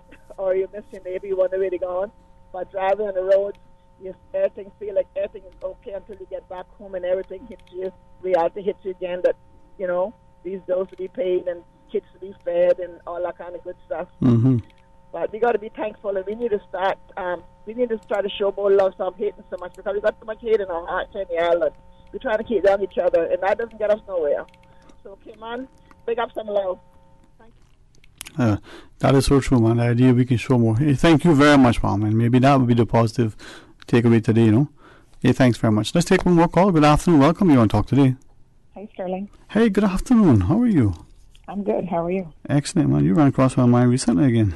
Oh, yeah? Yeah. It's been a while. Yes, it has. It has. I was listening to the program earlier when you had your guest on about, it sounds like, I didn't catch the entire portion, but they were discussing special needs programs and what's being offered to assist children who kind of fall into that category. And what I heard was interesting. Like I said, I didn't catch the entire thing, so I may have missed bits and pieces that are relevant. But I wanted to say that my experience has been anyone who deviates from the norm, whether they're gifted on the one side of the spectrum or if they need a little bit more help, they're challenged, whether it's physically, emotionally, or intellectually. The system traditionally has not been built to deal with those people or to provide them with the support that they truly need. So I'm happy to see that at least, there's something starting to develop in that regard. But the gifted children have often struggled, and you probably know when I say, for example, when you would have gone to school, you may have grew up with a number of individuals, but now you sit down and you talk about how well they did academically, and they were so brilliant, and they did so many A-levels, and, got all these wonderful scores, but then they ended up becoming alcoholics or having drug addiction issues or, just having other problems in and out of the system constantly. And one of the reasons that, a lot of us haven't thought about is the fact that they may have been gifted intellectually, but there was nothing in place to support that. So they grew up in families with, 5, 6, in some instances even 12 other children. In one case I'm thinking about. And those other children made fun of that one individual because they were so smart, because they were gifted, because they were different in the family dynamics.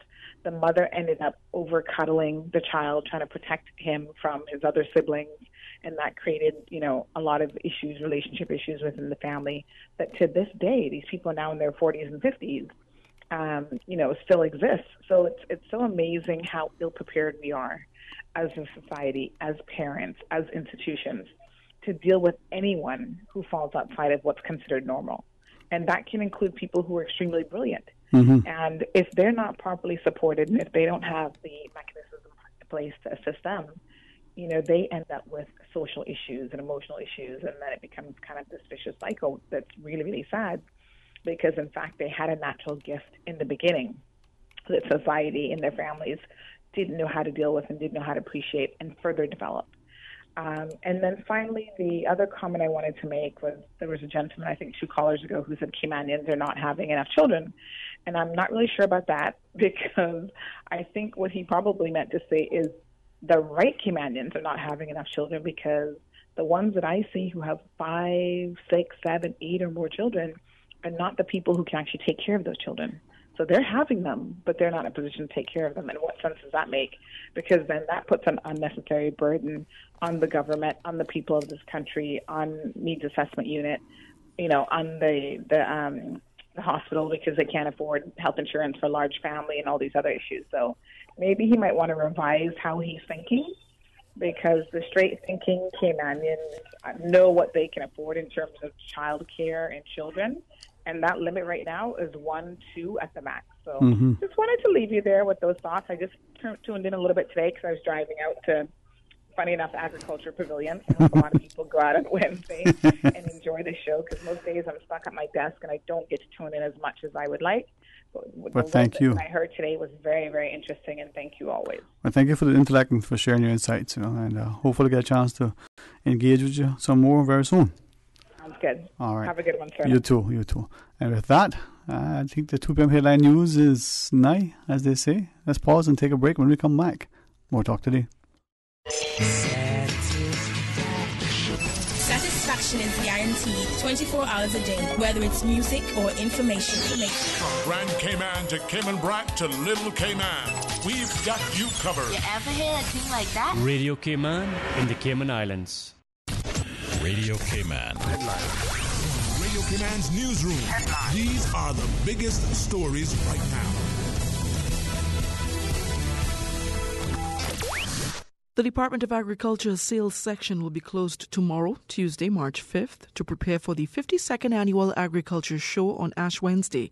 The sales section will resume its normal operating hours on Thursday, March 7th. Good afternoon, I'm Dion Anglin with your headlines and news elsewhere. Rescue teams in eastern Alabama have resumed search operations a day after 2 tornadoes caused extensive damage to buildings and roads. At least 23 people are known to have died in Lee County, some of them children, with the youngest believed to have been 6 years old.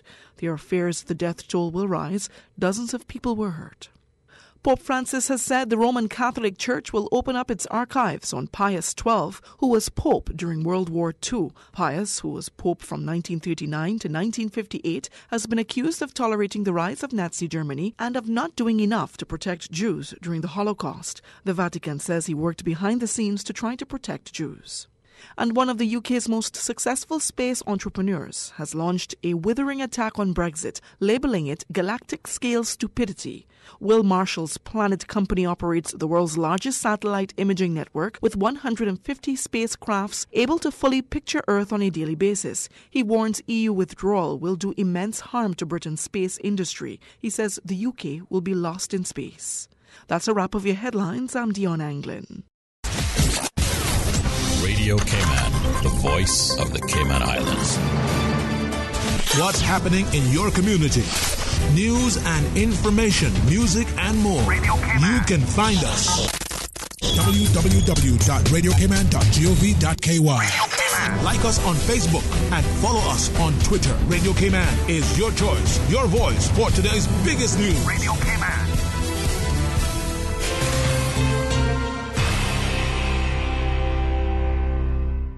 Talk today. But I do have some questions. Talk today. Cayman Islands' foremost listeners' participation program. Talk today. Because there are more questions than answers. What the public is saying. Waiting to take your calls right now. Sterling Dwayne Ebanks.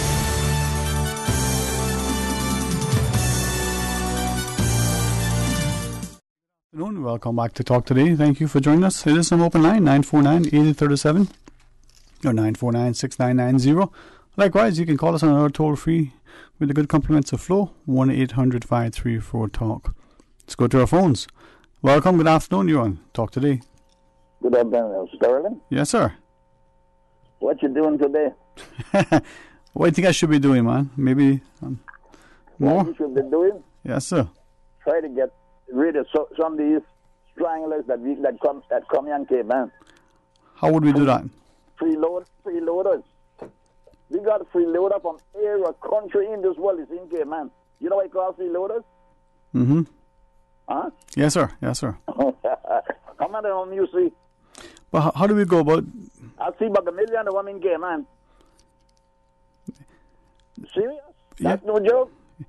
But why is that? Why is it then that we're able to not only attract them, but they seem to remain? Well, we got some idiot man in this island, real Caymanians, you know. Mm-hmm. They had a nice home, marry one of them off, and when they got the divorce, the judges take their houses and give them. Huh? Mm. That's a freeloader. Get the house right there. It seems that sometimes, we have been taken advantage of, yeah. But I mean, is that of our own doing though? The most secret not people man in the swamp is probably we got in Cayman. Then freeloaders come here and kiss them on the neck one time and that's it. But it's not even in those instances as well. We're probably being taken advantage of in other areas as well. What do you think? Oh, you know that. You know that. I could name out every country in this world that got the most that in Cayman. Start from England, come back down. Right. But from that perspective then, looking at where Cayman is, two questions. One, where do you want to see us go? You're on the right track. And then how do we get there? How do you get there? Go back and don't bring Jim Martin back on his grave. Then you'll go back on the track. If you get him back, then you'll be on the right track. Can you Roosman who straightened this island out? But do you think there are more like him out there that are willing to do what you say that needs to be done? Yeah. But they say we got a premier. Mm-hmm. I don't going to see no premier because of a premier. It's been a woman. I see a pre-horse. But then from the leadership, right, whether it's the political leadership, whether it's leadership in civil society generally, or even in education or religion, is that then what, hopefully I'm not misunderstanding you, is it then your contention that we're not seeing the caliber of leadership across the divide as we should? Yes, sir. No. No. All right. Let me tell you one thing. Yes, sir. You see what's wrong with this island? Mm-hmm. Every department in government service, it is on the table. It's going on. Passing under the table. Every department. And that's what got this place messed up. That is, I think when you're sharing a perception that not just within, government, maybe in the private sector, that level of behavior that some have perceived. But is it as widespread as people believe?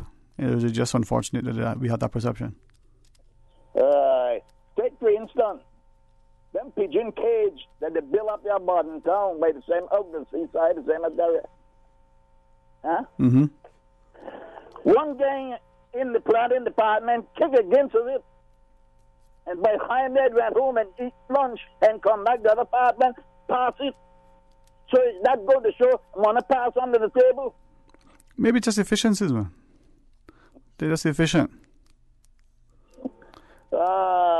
I hear you, sir. I hear you. Yeah, that is my opinion, and I can tell you who's saying it. Oh. Yeah. Well, one thing is that you're willing to share your view. Maybe other people agree with you, but lack the wherewithal. Maybe they disagree and don't wish to get into a discussion. But the question is, how do we move our country forward in the very best way so that it benefits as many of us as possible? All right. Next few years from now, you're going to see a man go there, Georgetown, on a shooting spree. Mark it down like how you see doing the state. Well, I pray not, man. I pray not. But what, it is something that people fear, but I hope and pray that it doesn't come to pass. But if that is a thought that we're having, how do we make sure that it doesn't? This freeloader that we have on this island is not a freeloader. Hmm. You know who that is? That is not a freeloader, but all the rest is. Well, as some people listen to what you're sharing, they may not fully appreciate the great insight. Others may see it, as other than that. But any final thoughts, sir? All right. Yeah, that is the only one, not a freeloader. Yeah, making the significant contributions to everything. All right, well, thank you, sir, for sharing your with us. And as the caller has highlighted, maybe more of us need to pencil our thoughts and be prepared to publicly see if we can encourage a great discourse. 8949-8037, 1-800-534-8255. Likewise, you can send us your thoughts on our WhatsApp, 925-3261 if you prefer. Or you can email talktoday@candw.ky.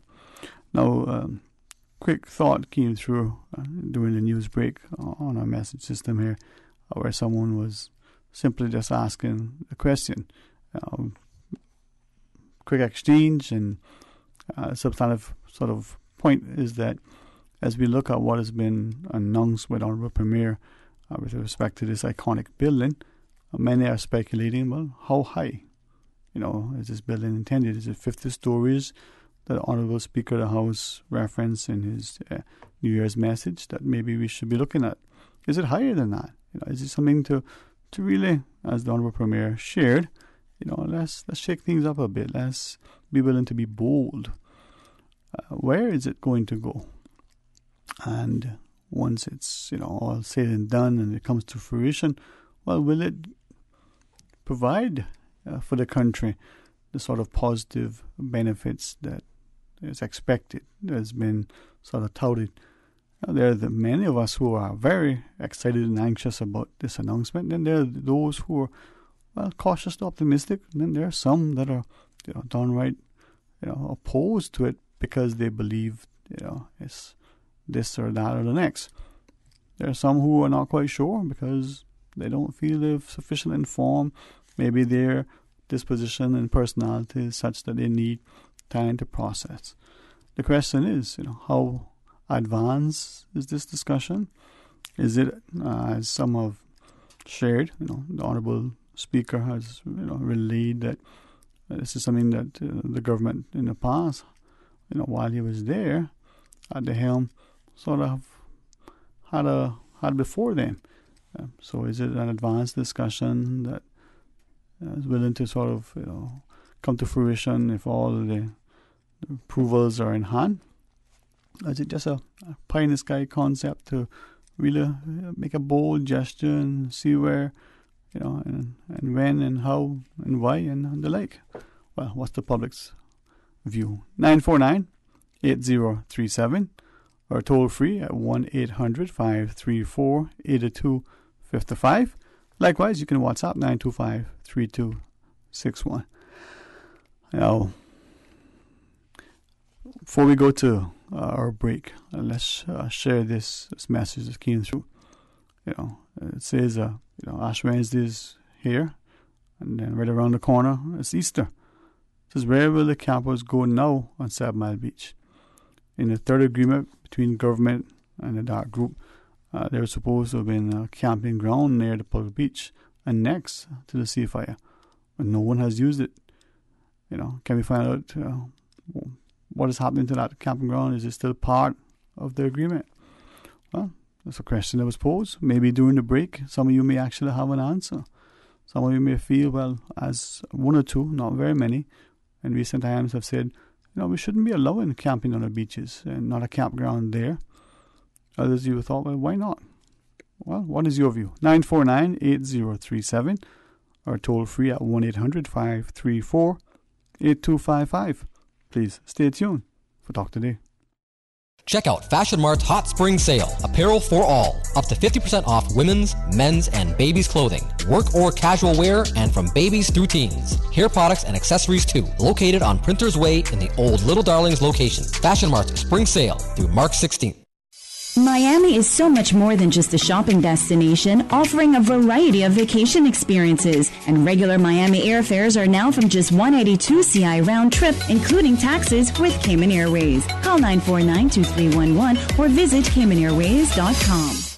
Save time, don't stand in line. You can apply for or renew your trade and business license online 24 hours a day, 7 days a week. Just visit dci.gov.ky and click on the Trade and Business Online application link. Now, you don't need to stand in line, take time out of your busy schedule or try to find parking. You can apply for your trade and business license online. Visit dci.gov.ky today and save time for running your business. The 26th Annual General Meeting of the Justices of the Peace Association of the Cayman Islands will be held Wednesday, March 13th, 6 p.m. on the second floor of the Georgetown Yacht Club restaurant, followed by a formal dinner at 6:30 p.m. Confirm your attendance by emailing ghmyrie@candw.ky. Hi, I'm Dawn McLean Brady, President of the Cayman Islands Small Business Association, better known as CISPA. Small businesses drive Cayman's economy. As small business owners, we depend on government to create an environment where we, as entrepreneurs, can do what we do best, and that's to provide products and services that are valuable to our customers and, in turn, employ others. The cruise piers and cargo ports provide these opportunities. Encourage our government to build a port and let the Caymanian entrepreneurial spirit shine. Support the port, support our tourism. Talk today. But I do have some questions. Talk today. Cayman Islands' foremost listeners' participation program. Talk today. Because there are more questions than answers. What the public is saying. Waiting to take your calls right now. Sterling Dwayne Ebanks.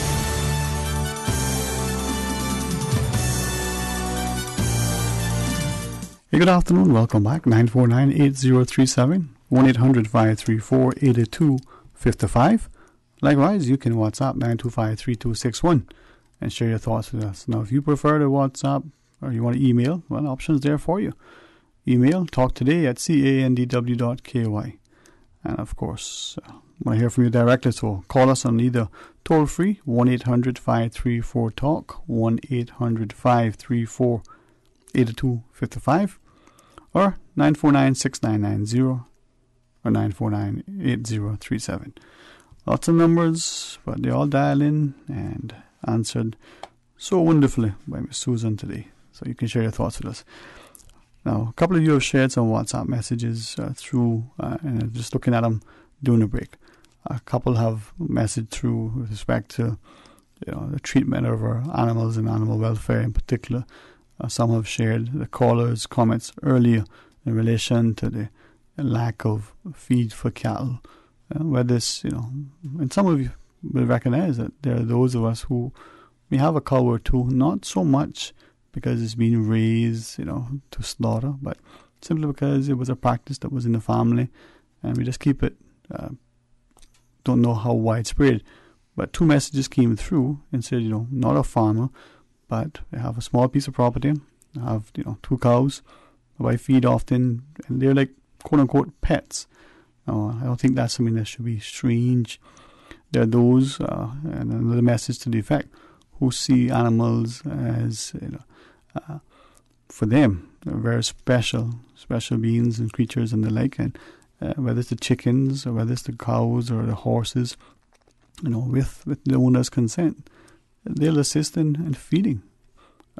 One message relayed that, there are many people who have cattle, but sometimes insufficient lands, and as it gets drier, not sufficient space. And they've allowed, while their lands are not being developed, for the cows to be, grazed there as well. Now, a third comment that came through suggests that when we look at grazing and rearing of cattle and farming and the like, that maybe we need to reconsider, the extent to which it's supported, to what efforts we can develop such an industry. This person's message is that increasingly it would appear that for farmers there may be great challenges, not just with available space, but with the amount of available resources to properly feed. I guess by inference I would say, quote-unquote, house, to locate their cattle. Now, they may not have, 10,000 head. Some ranchers in some parts of the world, they may only have 2 or 22. But is it, from a community's perspective, one that we recognize that the challenges that some of these farmers, ranchers may be having? And then what about the issues that some have shared? They'll see a horse or a cow or some other animal, tied in some field somewhere, perhaps near a public road, or are we as concerned as some about the welfare and safety of those animals? Are they being fed, as often and as properly by their owners? Is it that some people take upon themselves to offer up assistance to ensure the welfare of those animals? Now, as Agriculture Show approaches and as we go and we see not just the produce and the like, maybe there'll be a chance to engage in a dialogue relative to farming and to husbandry and who knows where that may take us. Maybe it's an interest. Maybe it's a way to help to redefine the public policy. Who knows? 8949-8037 or 1-800-534-8255. Then the other comment that came through as we were reading during the break on our WhatsApp was the issue with respect to the future face and sort of development of the country. This person sent through the view that one, whether it's an iconic building, sort of reflective of the Eiffel Tower that the buildings reference, or whether it's just a high-story building to capitalize on limited land space, or whether it's to grow the population sufficiently, greater wealth, greater resources, a greater taxable base. This person's comment is simply that to date, we have not put in place the necessary infrastructure. The person comments read simply not only in relation to the roads and the schools and the the physical infrastructure that we're of, but also the training and integration of our people. The person types and says, the most crucial thing that has been absent from this discussion to date is how do we ensure the continued social harmony that exists. We may be oblivious or unwilling to acknowledge that increasingly in our offices and in our wider community there is growing friction and tension. As says the comment earlier from the caller who talked about what could transpire. I don't wish to repeat that other fear that may not take it up, but if you heard it, you heard it.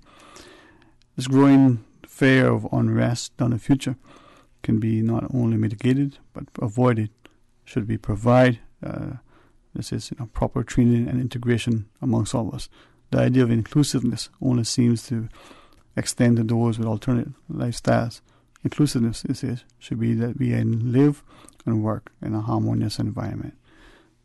I sent him sort of a response to that message, and hopefully to that question we'll get a response. But it was asking, how do we go about making sure that the people who live and work here continue to do so safely, with a sense of security, sense of harmony, and they enjoy the economic prosperity, but equally, as they contribute, they're benefiting from what the country has to offer, that they want to make this place their home, and in so doing, as we move about our country, we see the need to assist each other. We quickly talk about how wonderful the country is in relation to its charitable contributions. People who give of their time, people who make significant financial donations, and some for whom that $5 or $50 or $500 or whatever the sum is a significant sacrifice. But they do it believing that the cause that they're supporting can benefit greatly from this financial contribution, and they see the benefit. Now, the flip side of that coin is, how many of us are trying to make the society better, to ensure its safety and security, to ensure that there are people who, despite our differences, we focus more on what and how we are alike and how we can help each other, so that as we move about our country, it isn't one that you see people and don't know, or that when assistance is needed, you turn a blind eye and don't render. For argument's sake, if you saw someone, driving and they obviously are broken down and the car has a flat or the hood is up, do you stop? If you stop, are you worried that this is, some sort of scam in order to make you a victim? Those things happen in other parts of the world, and we're increasingly saying, well, you know what, everybody has a cell phone, let them call, the assistance of somebody else, family, friend, the authorities, the local auto club, or what have you. Perfect stranger, you can't risk your safety and security by stopping. Now, was that the way we were long ago? Without question, without fear, we would render assistance, not offering any sort of pay in return. We did it. Maybe from there were some great friendships that developed that lasted the decades. Has that changed? And if so, why? And when we think about it, should we be concerned that if we were to offer up any sort of help to a stranger, that it could result in our safety being compromised? We get robbed or worse.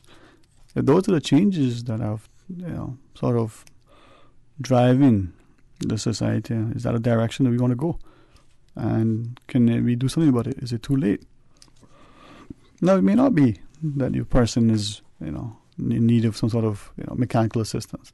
Maybe you're out and you see someone going through the door with children in tow or with baggage, and all you have to do is just hold the door. Yeah, do you do that?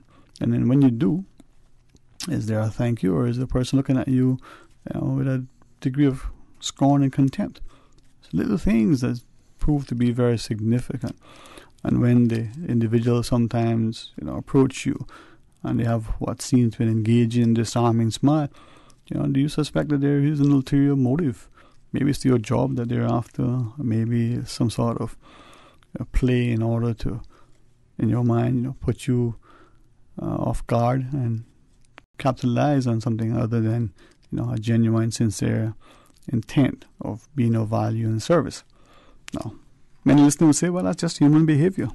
People are going to capitalize. It's the survival of the fittest, as it were. Well, does it have to be that way? Is it a society that is layered increasingly with a sense of false and pretense? Is it just one that, for many, it's all about how much money can be extracted for as long as possible, but initially in as little time and effort as possible? Well, 949-8037, 1-800-534-8255. I invite you to continue to participate in our talk programs, especially here at Radio Cayman, so that we can have a chance to appreciate that despite the perception, the growing perception of many that it is a government station, that it is still a popular voice in the country that's willing not only to listen, but to challenge and champion as necessary. 949-8037, 1-800-534-8255. Or you can WhatsApp 925-3261 and share your thoughts with us. Email is always there. Sometimes it's very, very accessible. talktoday@candw.ky. And as we went to the last break, the emailer who posed the question as to where will the campers go now on 7 Mile Beach, and reminded us that in the third agreement between government and the Dart Enterprises, or the Dart Group, that there was this proposed camping ground near the public beach. Now, what's going to happen to it? Well, as we move about our country, perhaps we'll recognize the importance of doing all we can to make it better. We'll continue to be respectful. Another message came through questioning not only the camping, but also that this is ever an ongoing saga, bold capital letters, beach access. This one shared that there are a number of beach access signs that seemingly are no longer where they used to be. There are some pictures. I'll try to make a note. Suffice it to say, though, that it's between one end of 7 Mile Beach and the next. So maybe as an assignment, if you're out and about over the next couple of days, have you seen beach access signs that you thought used to be here but are no longer? Are there beach accesses that are overgrown or inaccessible? And in addition to that, as you look at it, is it something that you're worried about? Is it important? Why should people have access to the beach? After all, as they get to the beach, it's more likely private properties on either side. So should it not be that it's private and accesses should be closed? That might be your view. Well, if it is, share with us and give, your views. 949-8037 or 949-6990. And share your thoughts with us. We invite you to come back tomorrow and have, an opportunity to share your thoughts with us. Perhaps close out by sharing this WhatsApp. It says, to add to the previous caller, quote-unquote freeloaders, says there's a very enormous umbrella as we're being taken advantage of from the very top to the bottom. That is, professionals making very large salaries in large corporations are having their spouses work from home in every field one can think of, from selling jobs to doing research for law firms, accounting and other professions, etc., etc. Some are so brave that they're working out, right in the open. They have no regard for the law because they are, quote-unquote, freeloaders. One such case comes to mind is someone who has been working and they spouse's business for years without a permit. Now they have applied for status/PR, and they stopped working for the time being. So no one is monitoring these people, so they are doing what they want to do. This is so wrong. Thank you for listening, for sharing our thought.